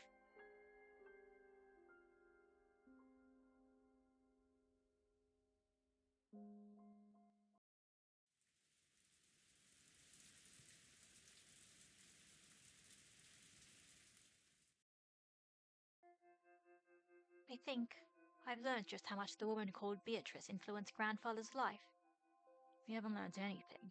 Who killed Beatrice? Unless we figure that out, we'll never be able to get out of here. You're right. We need to finish this quickly. The funerals are already over, after all. You've got it all wrong. This is the funeral. All of the Beatrice we've heard about so far weren't killed at all. We're trying to understand where the word killed factors in. That's the real funeral, as far as Bernkastel's concerned. No one knows about her being killed, and that's the truth we're trying to expose. You're pretty sharp, aren't you? Hardly feels like I'm talking to a piece from the lower plane. So this is why I was given you as my Watson. Ouch. Don't call your partner a piece. So what next, Willard Holmes? Step 1 of holding an investigation is questioning witnesses, of course. There's still a Beatrice we need to ask about.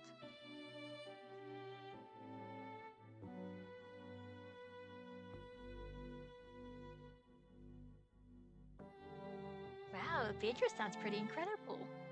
Oh shit! So we're gonna talk. We're gonna go there. We are going to go there about the Beatrice that Maria knows. But like, we always thought that that was a hallucination, right? That was her hallucination. Let's see. And then inside an upside-down cup, she made tons of candy appear out of nowhere. Inside the overturned cup. Amazing. Sounds like magic to me. Maria-chan really does love witches and magic. We could hardly avoid consulting our local authority on witches. The Beatrice she spoke of wasn't the real Beatrice, the one Kinzo and the others had talked about. However, here and now, on the Rockanjima of 1986, the name Beatrice probably refers to the person Maria's always talking about. I don't see Battler anywhere. Mia Battler, the one who was forced to fight as Beatrice's opponents in many games, and the most important person in this game, this tale. A Battler in this world would probably be the peace version, but even so, it should be possible to get some vital information out of him. Yeah. Battler-kun did not attend this funeral. It's a shame, seeing as he's the cousin closest in age to me. Are you two on good terms? Yes, of course. And you bitch his butt every time he says something perverted?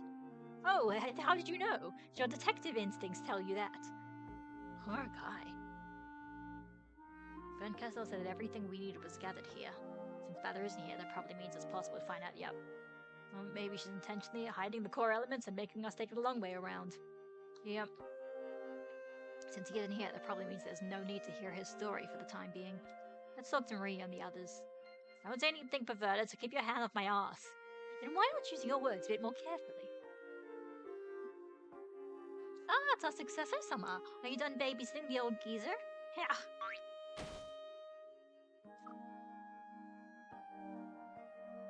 I see. Since you're the successor and Krause's child, then Jessica is your little sister. Jessica, can't you talk a bit more like the little sister's supposed to? And while we're at it, why not try talking more like a girl your age? How many times do I have to tell you to stop calling me successor, Summer? Shut up. I'll live the way I want to. I'd suffocate if I had to act all refined like you, successor, Summer. Ouch! Ow, ow, stop, don't pinch me! This is little sister abuse! Pervert, stop, ow, ow! Jessica, why are you talking like that in front of a guest? Do you want Mother to scold you again?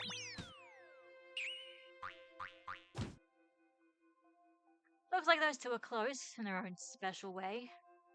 Well, Leon is an excellent person to be the successor, without any faults.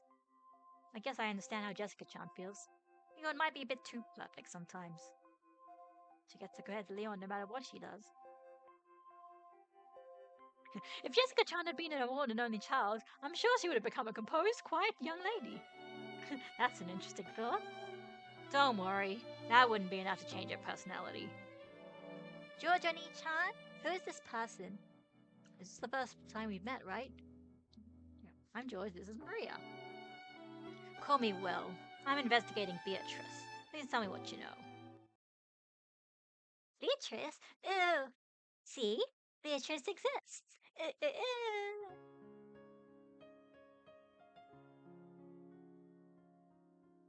Hey, Maria-chan. We've got to greet our guest properly. Hello, my name is Mia Maria. I'm glad to meet someone who knows Beatrice. Handshake, ooh!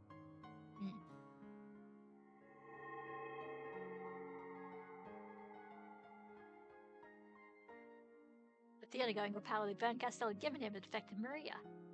Beatrice is the witch of Rockanjima. She plays with me every time I come here.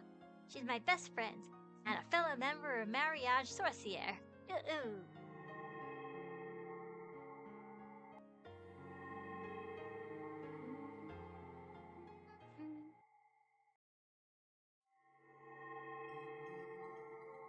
I'm Mia Maria. My mama is Rosa. My papa, I don't have a papa. I think I remember mama showing me a picture long ago and saying, "This is your papa." There's a picture of a man with a dark suntan on a beach wearing a swimsuit. Later on, when I learned what papa meant, I asked mama to show me that picture again, but she said it didn't exist. But it had to have existed. When I drew a picture of it and showed it to mama, she got really mad and said he didn't exist yet. Ever since then, she kept saying that I didn't have a papa. Did you know? People say you need a papa and a mama to have a baby. That's a lie. Virgin birth, is it? Are you telling me, behold, a virgin shall be with child, and shall bring forth a son, and they shall call his name Emmanuel? If I was a boy, that might have been my name.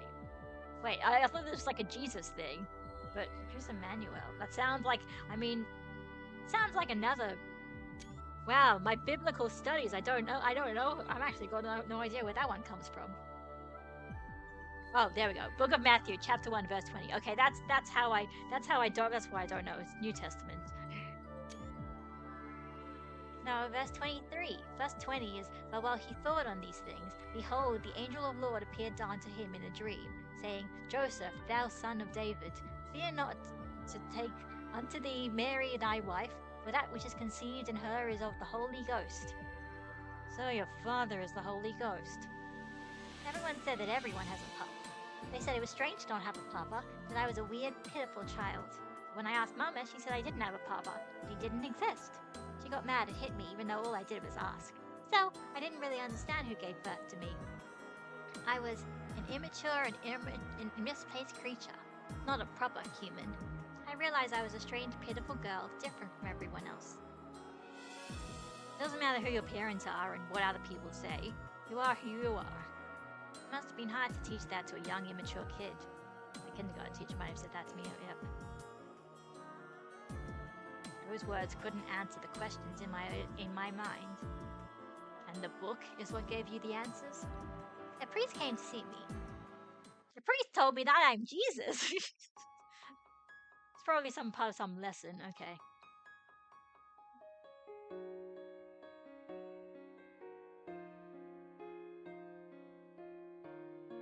That God knows everything? Yep. So I asked him. I only have a mama. I don't have a papa. Mama gave birth to me without a papa. Was that a strange, sad thing? I asked. Priest taught me. There's nothing strange about a child having no papa. After all, Jesus Christ was born of a virgin. And the one who gave birth to him was the Virgin Maria? Oh shit! Oh shit! Biblical references! I was surprised. Maria, the name I was given, had been showing me the answer all along. I'm Jesus Christ! I'm 9 years old! I was so shocked I asked the priest to say it again. He said the Virgin Maria gave birth to a baby by herself. So I asked him if that meant that I could give birth to a baby all by myself too. And how he answered that. And that's why she's the witch of creation. He said the Virgin Maria was with child because of the Holy Ghost. The second part of the book of Matthew, chapter 1, verse 20. For that which is conceived in her is of the Holy Ghost. That surprised me again. What do you think that means? You interpreted this to mean Ushirami and Maria had no human father. That your real father was the Holy Ghost.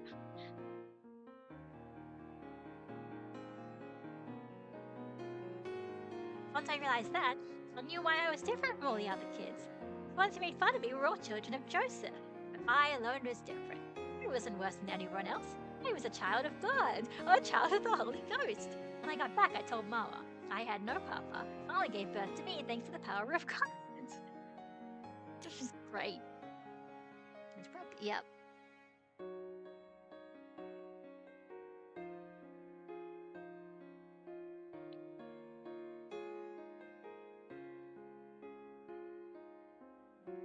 Vito said that the minimum number of people needed to create a world is 2. I thought she meant that you need 2 parents to create a child. That's what I thought of it. Vito may be a witch, but she's a witch born of a human. Vito isn't a child of the Holy Ghost. But I'm different. I was born from Mama alone. I was born of the Holy Ghost. Vito can't create a universe without me. But God is always by your side. I can make a universe all by myself, along with the Holy Ghost. Oh my goodness, she genuinely believes that she is Jesus. Vito called me the Witch of Origins, and she also said that eventually I might become a creator who could create anything alone. All by myself, I can create something out of nothing. Vito can take that and extend it into infinity. Munch was the witch's apostle who would spread the word far and wide. Oh god, that's why she's fucking Ange. Because she's like the angel of God and Jesus Christ. Maria Ushiramiya Maria. And that was Mariage Sorcière. There's a huge difference between 1 and infinity. That's why Beto is so great. However, compared to the difference between existence and non-existence, 1 and infinity are nearly the same thing. I am the child destined to become the best wish. No, the greatest creator in the world. Marriage Socio was sent to prepare me for that. I am Ushiromiya Maria, Maria who stands by God's side. I feel like Maria's sense of identity to a universe, and this endless stream of words coming from her, might be like the Big Bang.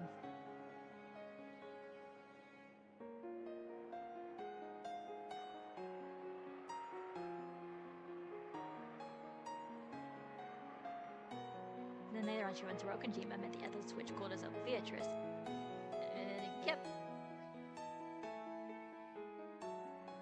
But how did she meet Beatrice is the question, right?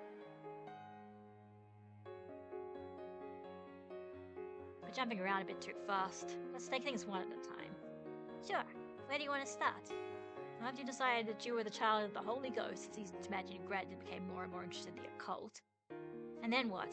Once you reached that state, where did you meet Beatrice, and how did the two of you interact? It really did happen all of a sudden one day.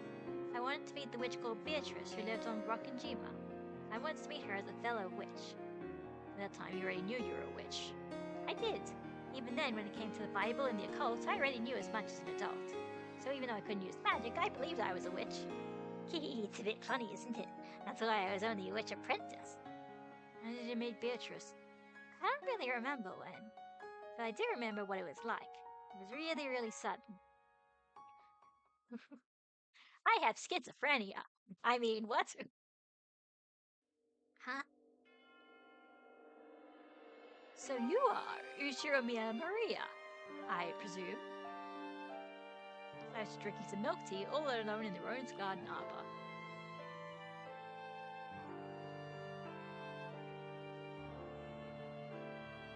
Who are you? You're the one who wanted us to meet. Here I am, welcoming the witch who came to visit my island, and yet you ask my name. Beatrice. Precisely. I am Beatrice. Now that is pretty sudden. Yep, really, really sudden. There are witches and spirits right next to us all the time. They just choose not to show themselves. And when they do show themselves, it's always sudden, as though they've been there the whole time. That's what I learned that day. And then you and Beatrice became friends. Yeah.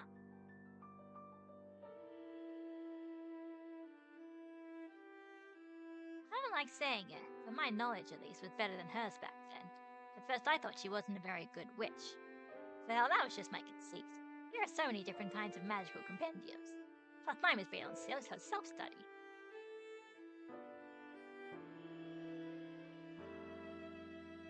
So showed you magic.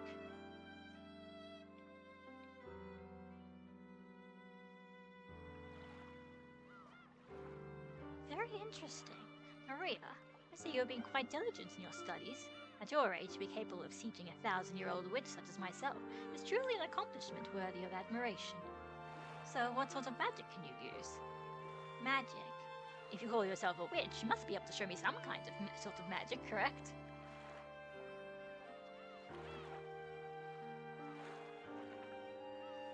She showed me a cool candy trick, yeah, pretty much. And one knows of magic and speak of it, they have finally reached the rank of apprentice.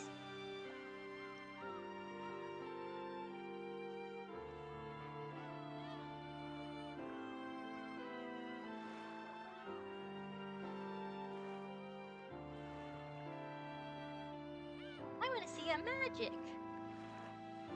Until this day, Maria never doubted the magic-themed idea she was the child of the Holy Ghost. No one ever proven to her that occult phenomena actually existed.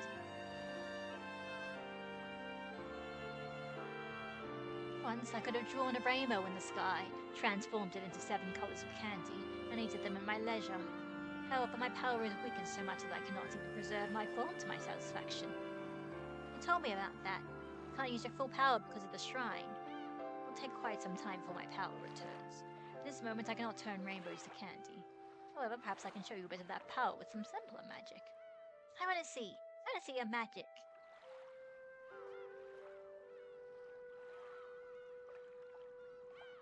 Now the anti-magic toxin. Here we go. It's the empty teacup trick. Yep. Right, the magic to make candy appear inside an overturned cup. How did you know? It's the most basic sort of witch magic, after all.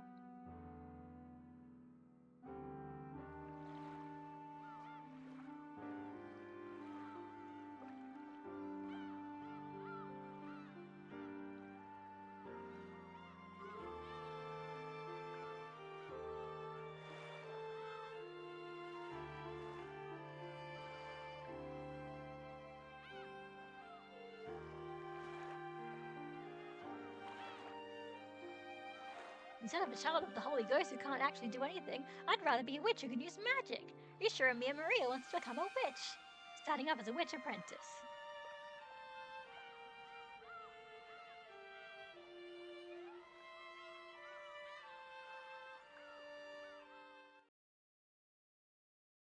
You cannot become my disciple. However, you can become my friend. From this point forth, we shall be friends. Let us continue to discuss the deep and profound world of witches. Thank you, Beto. Can I eat this candy? No, let that be a souvenir. Instead of eating it, keep it in that adorable bag of yours. Hey, I'll eat it at home. Maria, that candy was brought into being by magic. Therefore, it is fragile. If you deny my existence with that toxin of yours, it will melt and fade away. And be sure that you don't forget your meeting with me. Well, as long as you keep a little promise with me, I shall be here to greet you when you return to this island. I'll keep it. What's the promise? Well, to start, when you get home, wash your hands, then rinse out your mouth. You must not complain about this, for it is an important part of witch's apprentice training. I'll do it. Every day when I come home, I'll wash my hands. I'll rinse out my mouth. If I do that, will I see you again? I promise it. If you keep your end of the promise, your body will be cleansed and I will gain you more of my magical power. Of course. Like, what is this like?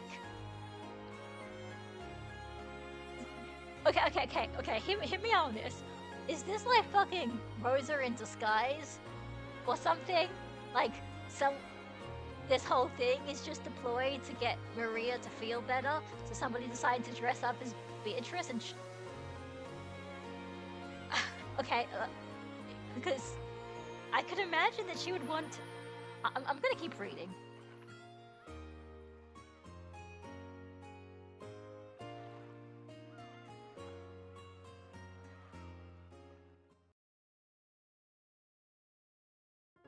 I think that was the first time I met Beatrice.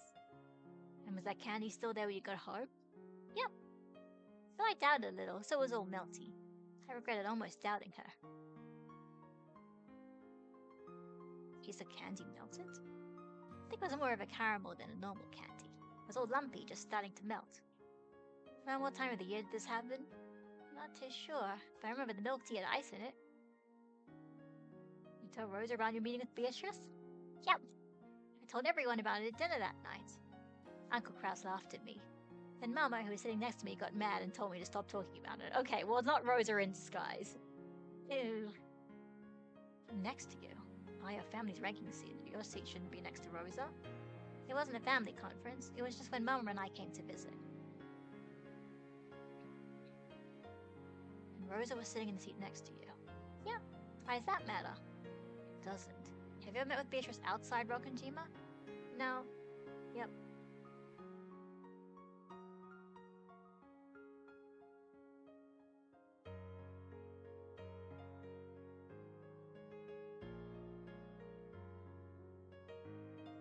No. She said Mama's toxin was too strong, so they couldn't meet each other yet. Oh, us all adults are no good when it comes to the toxin, because they're all tainted. Hehehe. Was anyone other than you able to see Beatrice? They couldn't at first. She gathered magical powers. She could eventually appear in front of other people. There weren't many of them. Just a few of the servants. Specifically? All of the servants here today, of course, Shannon and Cannon. But not Goda-san, I think. So there are 4 of them, yep. Genji, Shannon, Cannon, and Kumasawa. And Dr. Nanjo, too.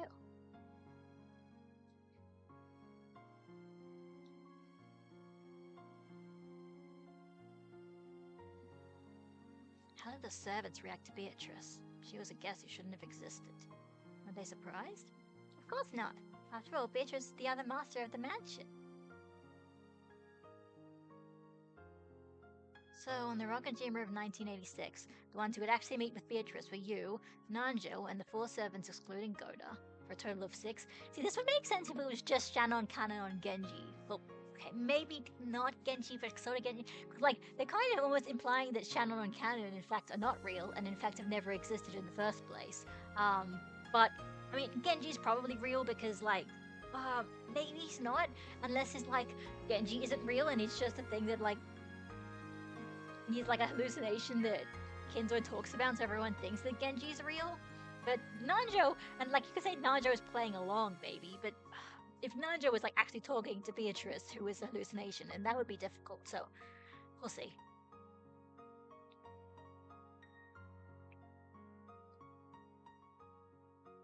She said the day she made all the humans acknowledge her would be the day of her resurrection.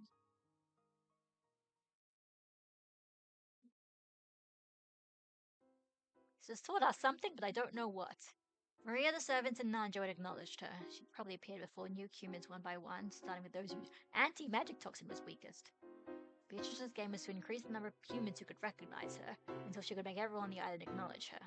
Of that there can be no doubt. In that case, the last person Beatrice needed to appear in front of was Battler. Yeah. Of course, yeah. Does this mean Beatrice thought Battler would be the hardest to convince?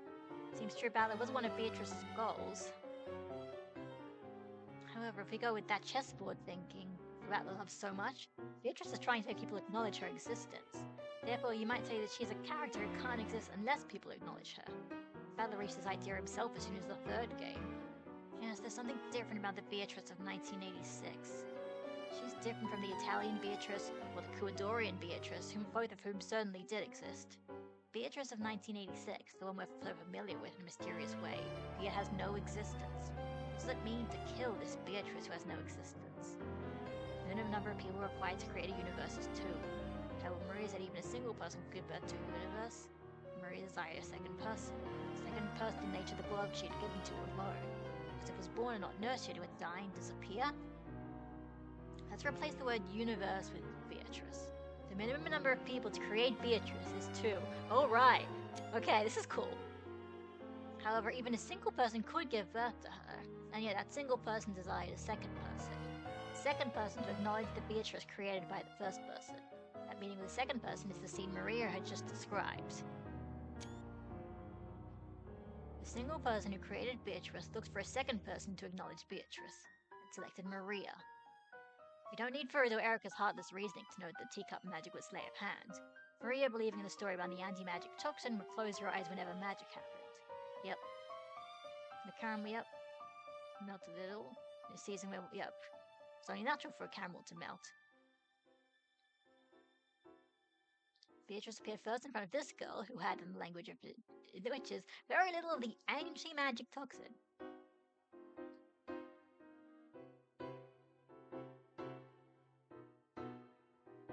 She only appeared in case it's second person. When Maria acknowledged Beatrice, she finally hatched and the chick was born. In that case, Mariage Sorcière, which nurtured Beatrice and her companion, was like a nest. This is Beatrice, or, yep. Yep. Like Beto the Elder. So did the meeting Maria had just recounted mark the birth of Beto the Elder? The egg itself had been created by the first person. Between them reading with Maria matured immensely inside a shell into a character with a dignified presence of 1,000 years. So who created the first person? Yeah, he's the first. Yep. The younger chick Beto was born out of love for Battler. Since that birth hasn't yet occurred at this point in time, the birth of Beto the Elder and the existence of Beatrice at this moment have nothing to do with Battler. He said there was a thing about 6 years ago, right? Something about the Beto the Elder is existing because of his sin 6 years ago. Are you enjoying this reasoning, Ben Castell? Audience? Great, thanks a bunch.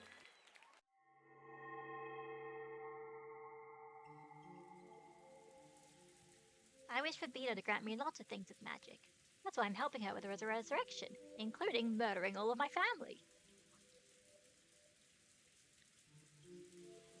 So you wanted to protect your mama from the Black Witch. How did you know that? You're incredible. And you're already sure you'll never be able to get that world back without a witch's help. Yep. I love Mama. She's so nice. I want to be with her forever. For all eternity. Now I'd like to hear more about Mario. Okay. Don't wanna. I'm thirsty, so I'm gonna get something to drink. See you later.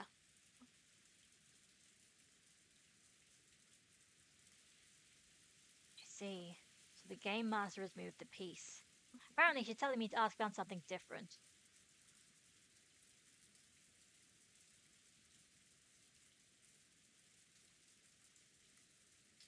Jessica and George. Guess I'll hear their stories next.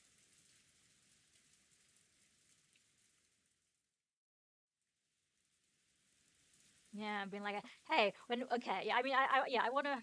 How long have I been going on for? Okay, 146. I want to continue though, because yeah, let's see. To be frank, the only thing she actively did to help the murders was pass on those letters from Beatrice. Okay, you know what? That's a good point.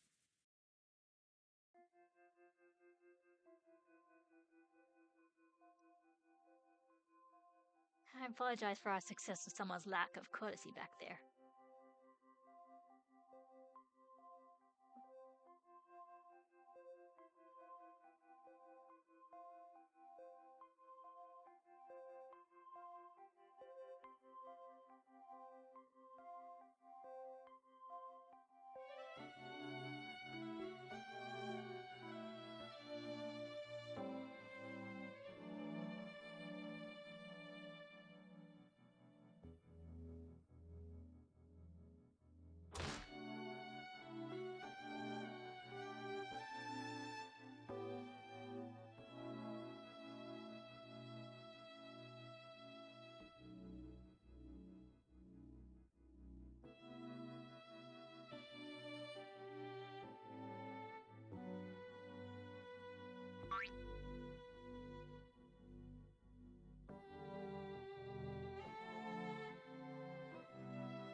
I want to ask you too now.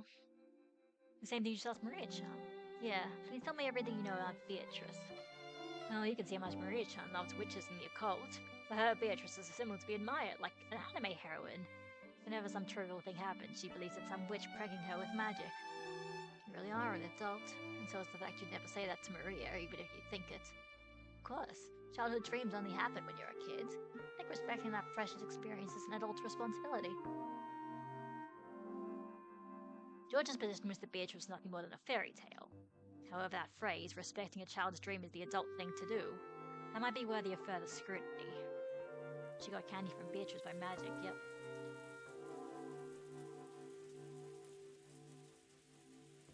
Seems a similar situation coming up besides another. What about a subordinate interacting with a superior?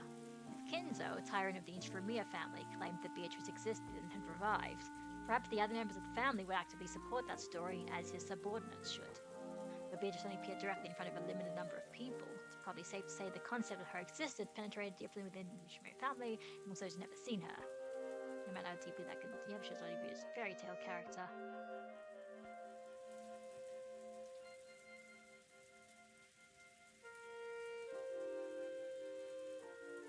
Rita the other talks about this, saying the anti-magic power would be weakened bit by bit the more she made her existence known. Beatrice, why were you willing to go so far to make everyone besides you accept your existence? Because that fiction would become the truth if everyone acknowledges it? Because at that moment the being called Beatrice will be acknowledged and become human? In that case, until Beatrice is acknowledged by yep. Furniture. Why would furniture once become human? Well, because furniture cannot love unless they are human. Oh shit, it's all coming together. So remember this being a theme in the previous game. It's because they want to gain a right. Furniture cannot love. So they try to become human because they want the right to love. Yeah, I get it. I'm getting this. It makes me feel so smart of no, listening to the thing that they fucking reiterate again and again and again. It's extremely simple. After all, it's direct connected to the reason Chickpeter was born in the first place. I see. I understand, but it's complicated.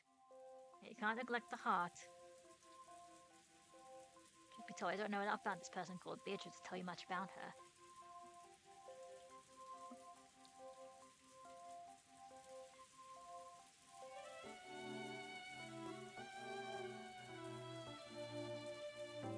My name is Jessica.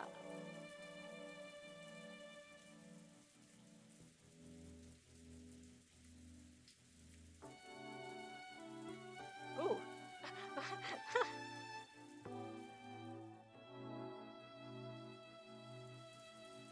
Have I done something strange? No, no, not at all. I want to hear what you know about Beatrice.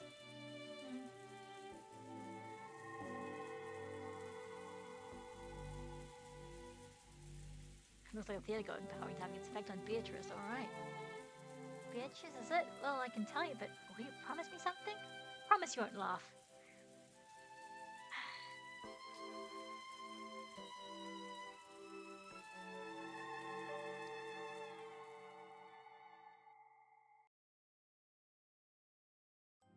To me, the Golden Witch Beatrice is sort of like one of the 7 mysteries of the Ushiramiya family. You've heard of those, right? Almost all schools have a set of tall tales or ghost stories that get passed down. Yeah, I've heard that. On some days, the piano in the music room will start playing by itself, or the skeleton in the science room dances around at night. Everyone's heard of them, but of course that doesn't mean they believe in them. The story about Beatrice were the same. It's just one of those strange tales about our way too big mansion.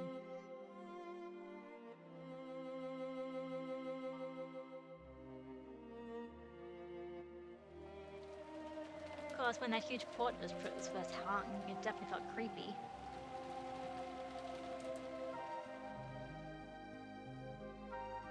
But that only lasted a short while. People walked by the portrait every day. I gradually got used to it and eventually bored of it. I didn't really care anymore about the portrait of the mistress from grandfather's illusions.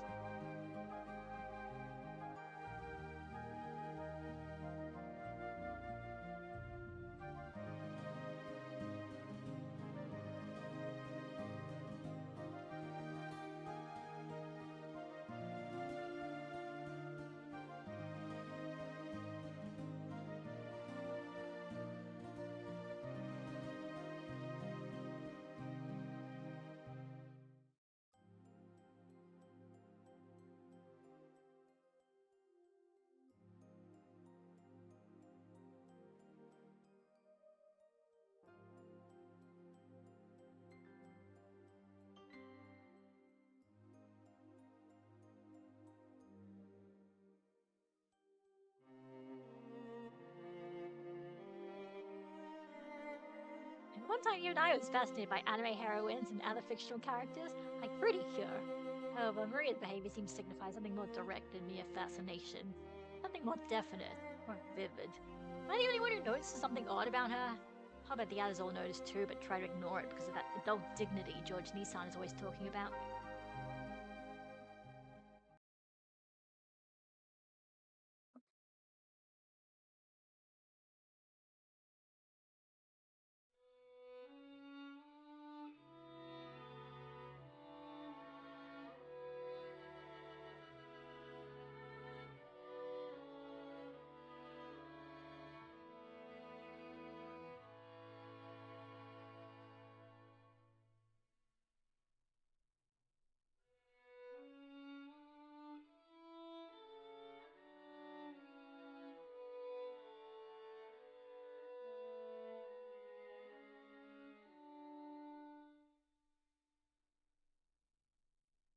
Ange, does she won't get to eat this yummy food? Yeah, poor kid. Let's make sure we play with her a lot when she gets better. Ew, no way. She can't play with me. What are you talking about? Why? Because I'm gonna play with Beatrice, of course. So I can't play with Ange. Play with Beatrice? You mean you're gonna go off on your own again to mumble to yourself and read some books?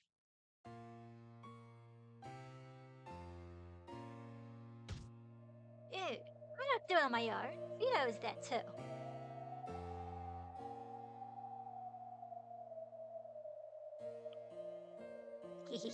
Sorry, Jessica, you're just a clump of the toxin. With Vito's weak magical power now, she'd burn to a crisp if she ever appeared in front of you. It's called autism, Jessica. You know what? That's a good point. But she will appear before you eventually. Yes, in front of everyone else, too. And then the door to the golden gnat will open. But you knows if you'll be invited in. Of course, she will take me there to the golden gnat. Not Jessica, not Jessica, not someone who makes fun of Beatrice, the unenlightened, stupid, confused, filthy, toxic, stained human.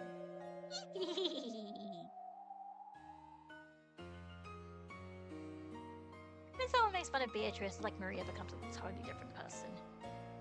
There was a theory about Maria having multiple personalities, wasn't there? Multiple personalities? Yeah, that probably describes a person. Well, maybe that was Maria's idea of an ideal personality.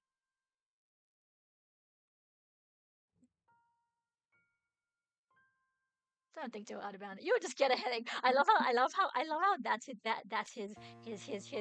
catchphrase. Don't think too hard about it. You'll just get a headache. Something Jessica once told Canon about anyone can create another self with the image of the person they want to be. Don't think about it. Some very interesting stuff's been mentioned. It's very early on. Everyone has a self they really want to become, but they can't do it. Yep. So my idea was to leave who I am now alone. Create another self, one I really wanted to be. But I couldn't do anything outlandish at home, of course. Mom would just start yelling at me. So I made my plan. At home I'd immediately do what my parents said, but I'd also create a second self to do what I wanted. That's that is called dissociative identity disorder.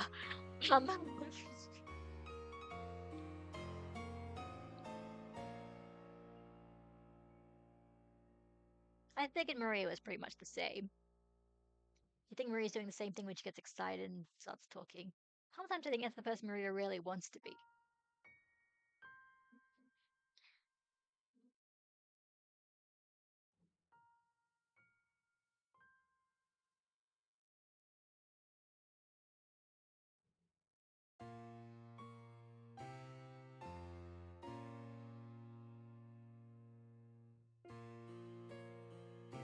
So it's easy to guess why Maria got interested in the occult, something no one else knew about, and started learning more and more about it. I think the person Maria wants to be is an authority on the occult who everyone respects. Yep. And if she talked about the occult during her everyday life, Rosa would hit her. So, like you, she's been hiding this other self most of the time. That's what I think she's doing at times like this. Maybe I should say this is her real self slipping through the cracks to cover up her normal self.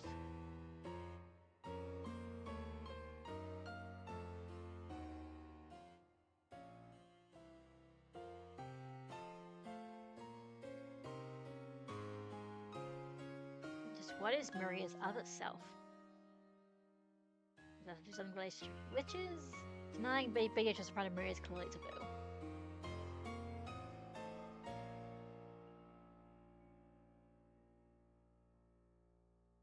Looks like I've gone off track. Anyway, Maria kept up that tantrum until Aunt Rosa got back. I should have let her be, but I fought back. You said there was no way Beatrice could exist? Something like that. If she exists, then let me see her. Of course, once Maria started crying, I realized I'd gone too far. And then, at the end of the family conference, I was the only one still upset. Maria acted as though nothing had happened.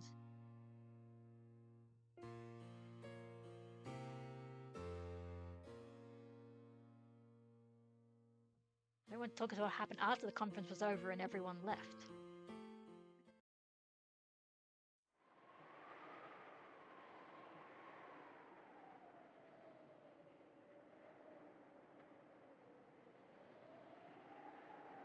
Oh, milady, why the gloomy face? Oh, it's you. It's nothing important. Did everyone make it back okay? If they're still on schedule, they should have reached the Jimmer airport by now. You've done your part well, milady. I haven't done anything. It's you servants who've done a great job. Are you still upset about that fight you had with Maria-sama yesterday? Sorta. She's just a kid, right? It's not something you need to worry about all growing up in high school. Do you think all that is just a kid's nonsense? You mean about Beatrice-sama? See, even you call her Sama.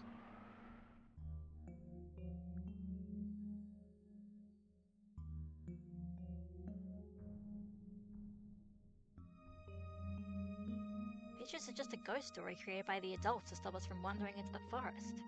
Maria just thought it was interesting one day and decided to act like it was true.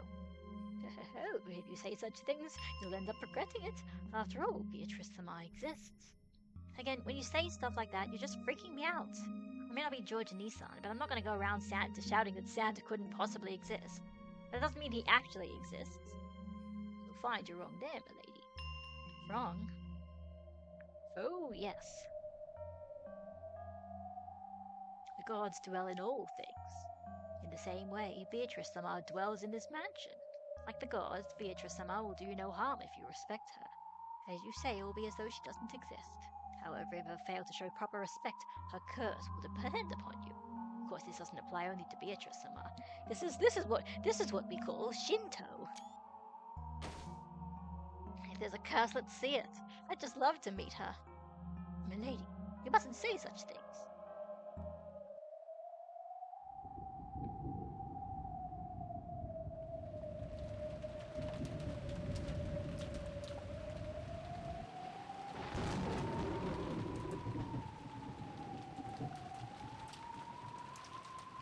You guys know about Beatrice, right?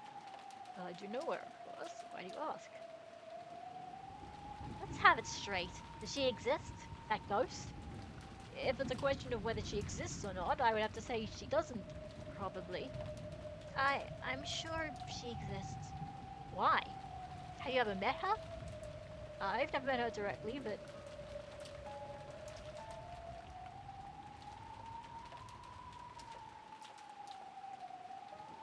You haven't met her either, right, Goda-san? Of course not. Oh, well...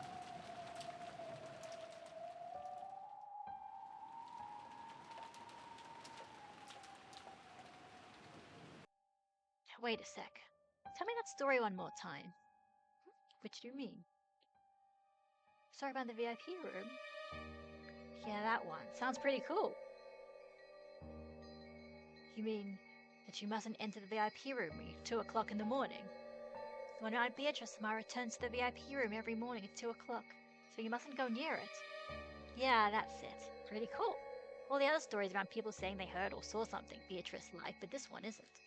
This one says, if you go to the VIP room at 2 o'clock, you can actually meet Beatrice-sama.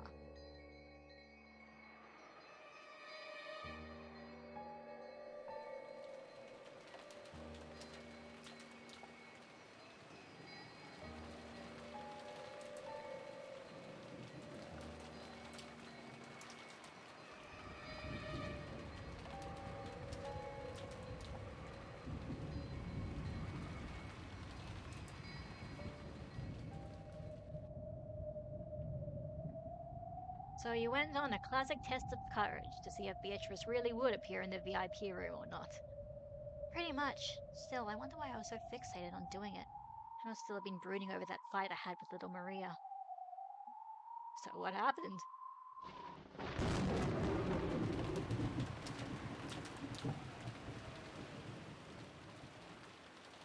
Well, of course, the weather just had to be terrible that particular night.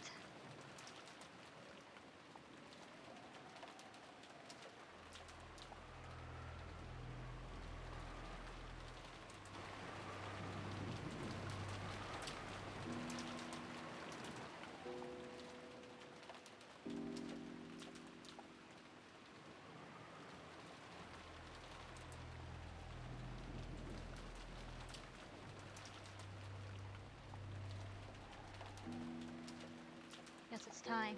Sorry, but I'm not giving up that easy. Nothing's going to happen, I know that. It'll just be a stupid waste of time for a few minutes.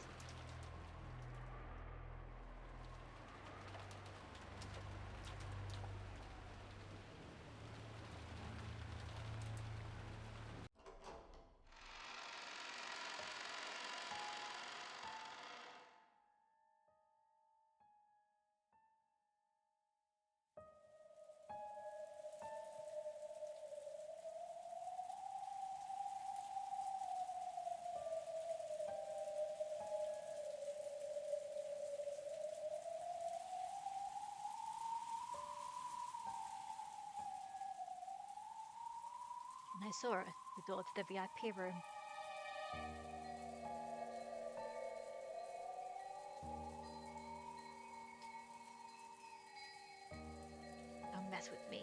Can't give up after coming this far. What happens? All that's left is to turn the knob, open it, and I'll be inside the VIP room. It's not like I've never been in there before.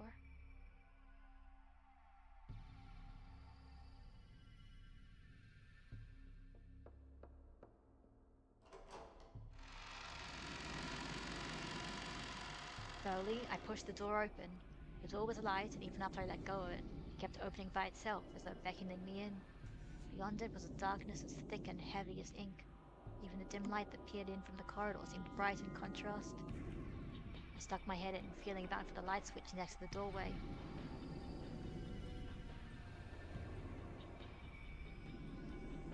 There. Click! The switch, which was hardly ever used, felt stiff and lightless. Yep. And there, exactly as it had been, as though not a thing had changed in all these years, was the VIP room.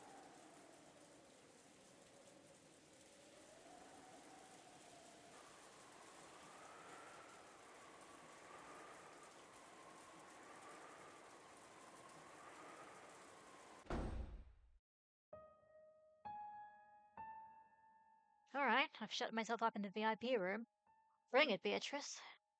What time is it now?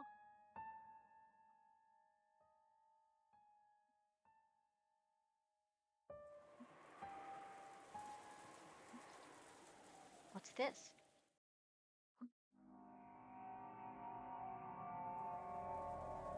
It's just a doll. Yep.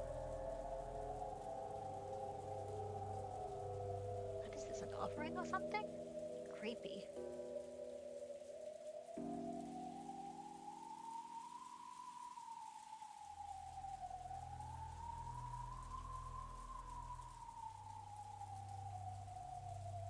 Well, that is creepy. In other words, both the doll and the offering were taken care of on a regular basis by the servants, kept in good condition along with the rest of the room. Taken care of? No, it's more than that. It looked like an offering note, some sort of worship. Prayer saying, please don't curse us. So even though the doll was more than eerie enough by itself, viscerally it's even more unnerving to imagine it being kept safe and worshipped in a place like this.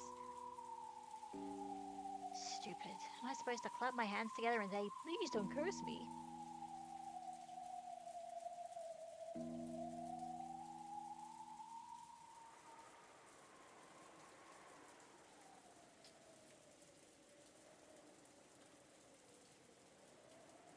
Beatrice. Just when did that strange witch start living in this mansion? Grandfather's always yelling about Beatrice.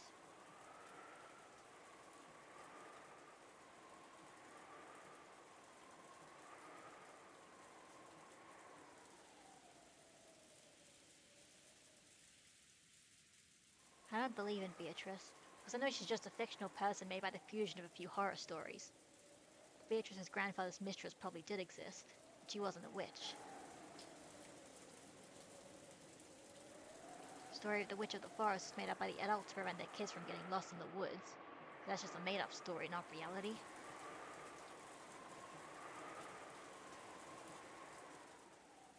When the portrait was hung, that once vague character suddenly had a face. People acted as though she'd been around long ago. That's right, it's all a ghost story someone made. Fiction. Maria calls Beatrice her best friend, and the servants worship her like a household shrine. I just don't get it, and it creeps me out. Oh shit. There's a phone.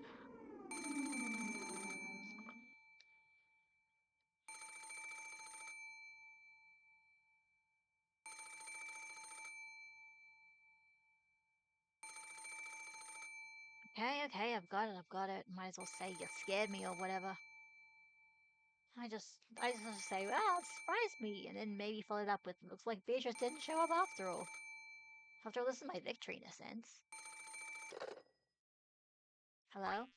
Ooh! Hi, Beatrice. Huh? Maria? I don't get it. Did I hear that wrong? Why would Maria be calling here? Hello? Thanks for teaching me that fun song last time. In return, I'm gonna sing you a song, Beatrice. I just learned this one. Ooh! Da da da da da da da da.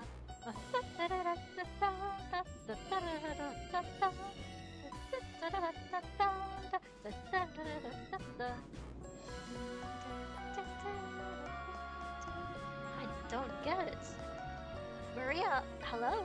Wait a sec, stop singing! What's going on? I don't get it. Hello? Uh, the voice and the lights, everything disappeared. In the pitch black, I couldn't see anything. Couldn't tell what was happening. I don't get it. What's going on?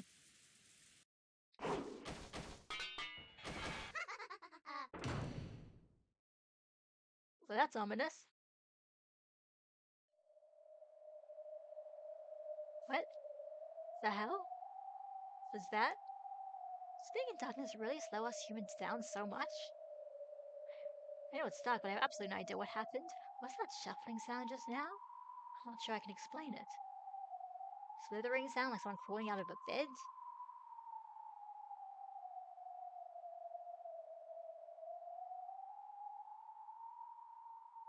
Someone had crawled out of the bed and had laughed in a creepy voice before leaving the room. That's what it felt like. Felt like? I'm here in the bed right here. I'm not only in the same room, I'm right next to it. So why am I so unsure about what happened just a few seconds ago? What? Nothing changed at the beginning. I could just pretend the last minute or so didn't happen. And yet, if something has changed, that would prove something really did happen. Where did it go? The offering plates with the cookies and chocolate is still here. The thing they were being offered to. The doll is gone. Woo! No way. What just happened? The Beatrice Samad doll was supposed to have cackled out loud and left the room? Well, that crawling sound was too loud to be made by a doll. What? Is this Beatrice Samad doll supposed to have turned into a human and then run cackling from the room? No way. After that, nothing happened. The doll alone disappeared and nothing else changed.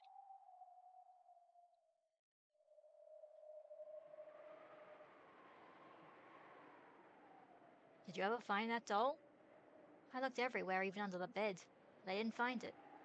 Just what did you think had happened in that room? I don't think it was actually Beatrice Smart's curse. It might have been a prank done by the servants. A prank? Maybe they recorded Maria's voice beforehand. They called exactly 2 o'clock, pushed the play button. They could have cut the power at the switchboard or something. Then someone who'd been hiding in the VIP room would make a creepy laugh, take the doll, and leave. If that's how it happened, everything fits. Doesn't sound like you're really convinced. No kidding. After all, if that was just a prank to scare me, the scare was way too large.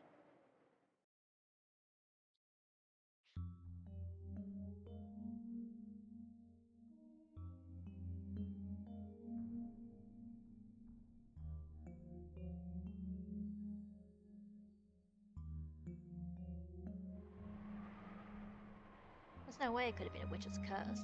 But still, to me, it's even creepier to imagine that many people planning everything down to the slightest detail, and waiting for several hours in the darkness just to scare me. I agree. A curse would be better. But you ask the servants about that later on? What's the point? They just play dumb, of course. And there had to be at least 3 of them.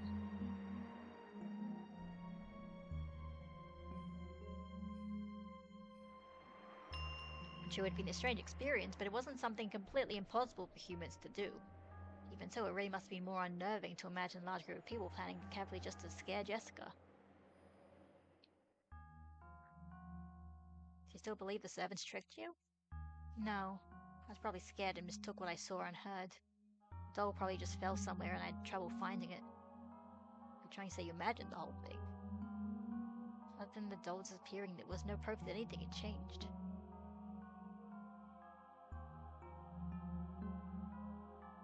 That's ironic.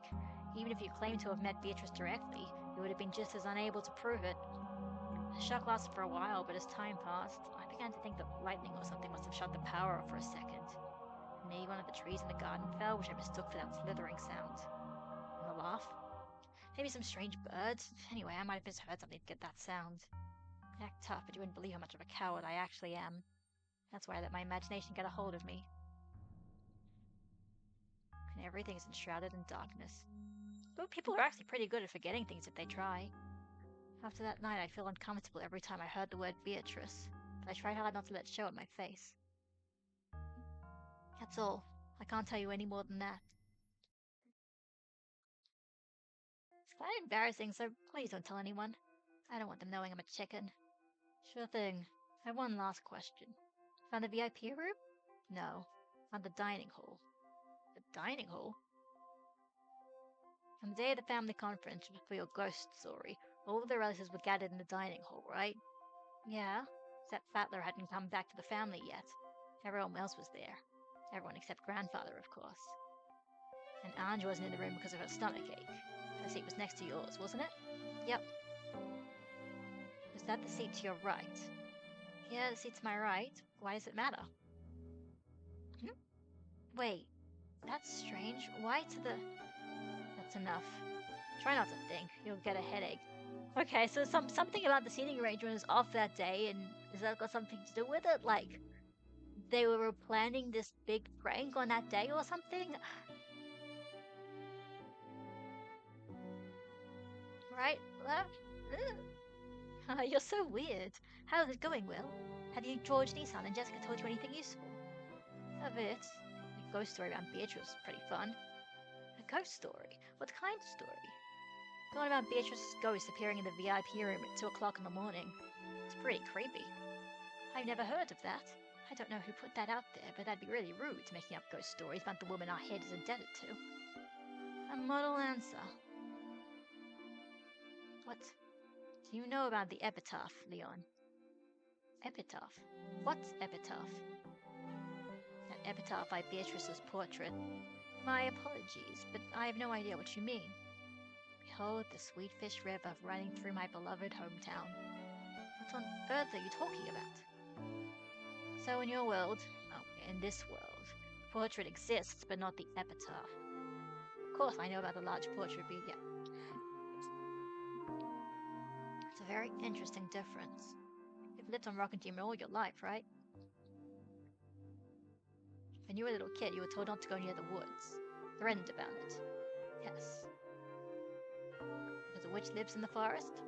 A witch? What witch? The Golden Witch, ruler of Rokkenjima's night. Beatrice. Beatrice is a woman whose grandfather owed a great debt. You don't know about the witch Beatrice. I know about the Beatrice who came here in a submarine along with the gold, and about her daughter who was raised in the hidden mansion. I see, so that's it. And how did they scare you to keep you from going into the woods? They said that wolves lived in the forest. Wolves, but not a witch. I see. That's interesting. I'm just talking to myself. I have one more question. Let's go ahead. During the family conference, who sits to your right at the dining table? My little sister Jessica sits across from me. Next in rank is Aunt Eva's son, so George Nissan is the one on my right. What's your point? I get it. It's all mashed together in a confusing mess, but it is interesting. Well, I'm still in the dark here. Alright, well, I think that's probably enough for now. We've got... We heard the end of the story, at least, and there's something to do with the seating arrangement and the differences between this world and the other world. It's got something to do with everything.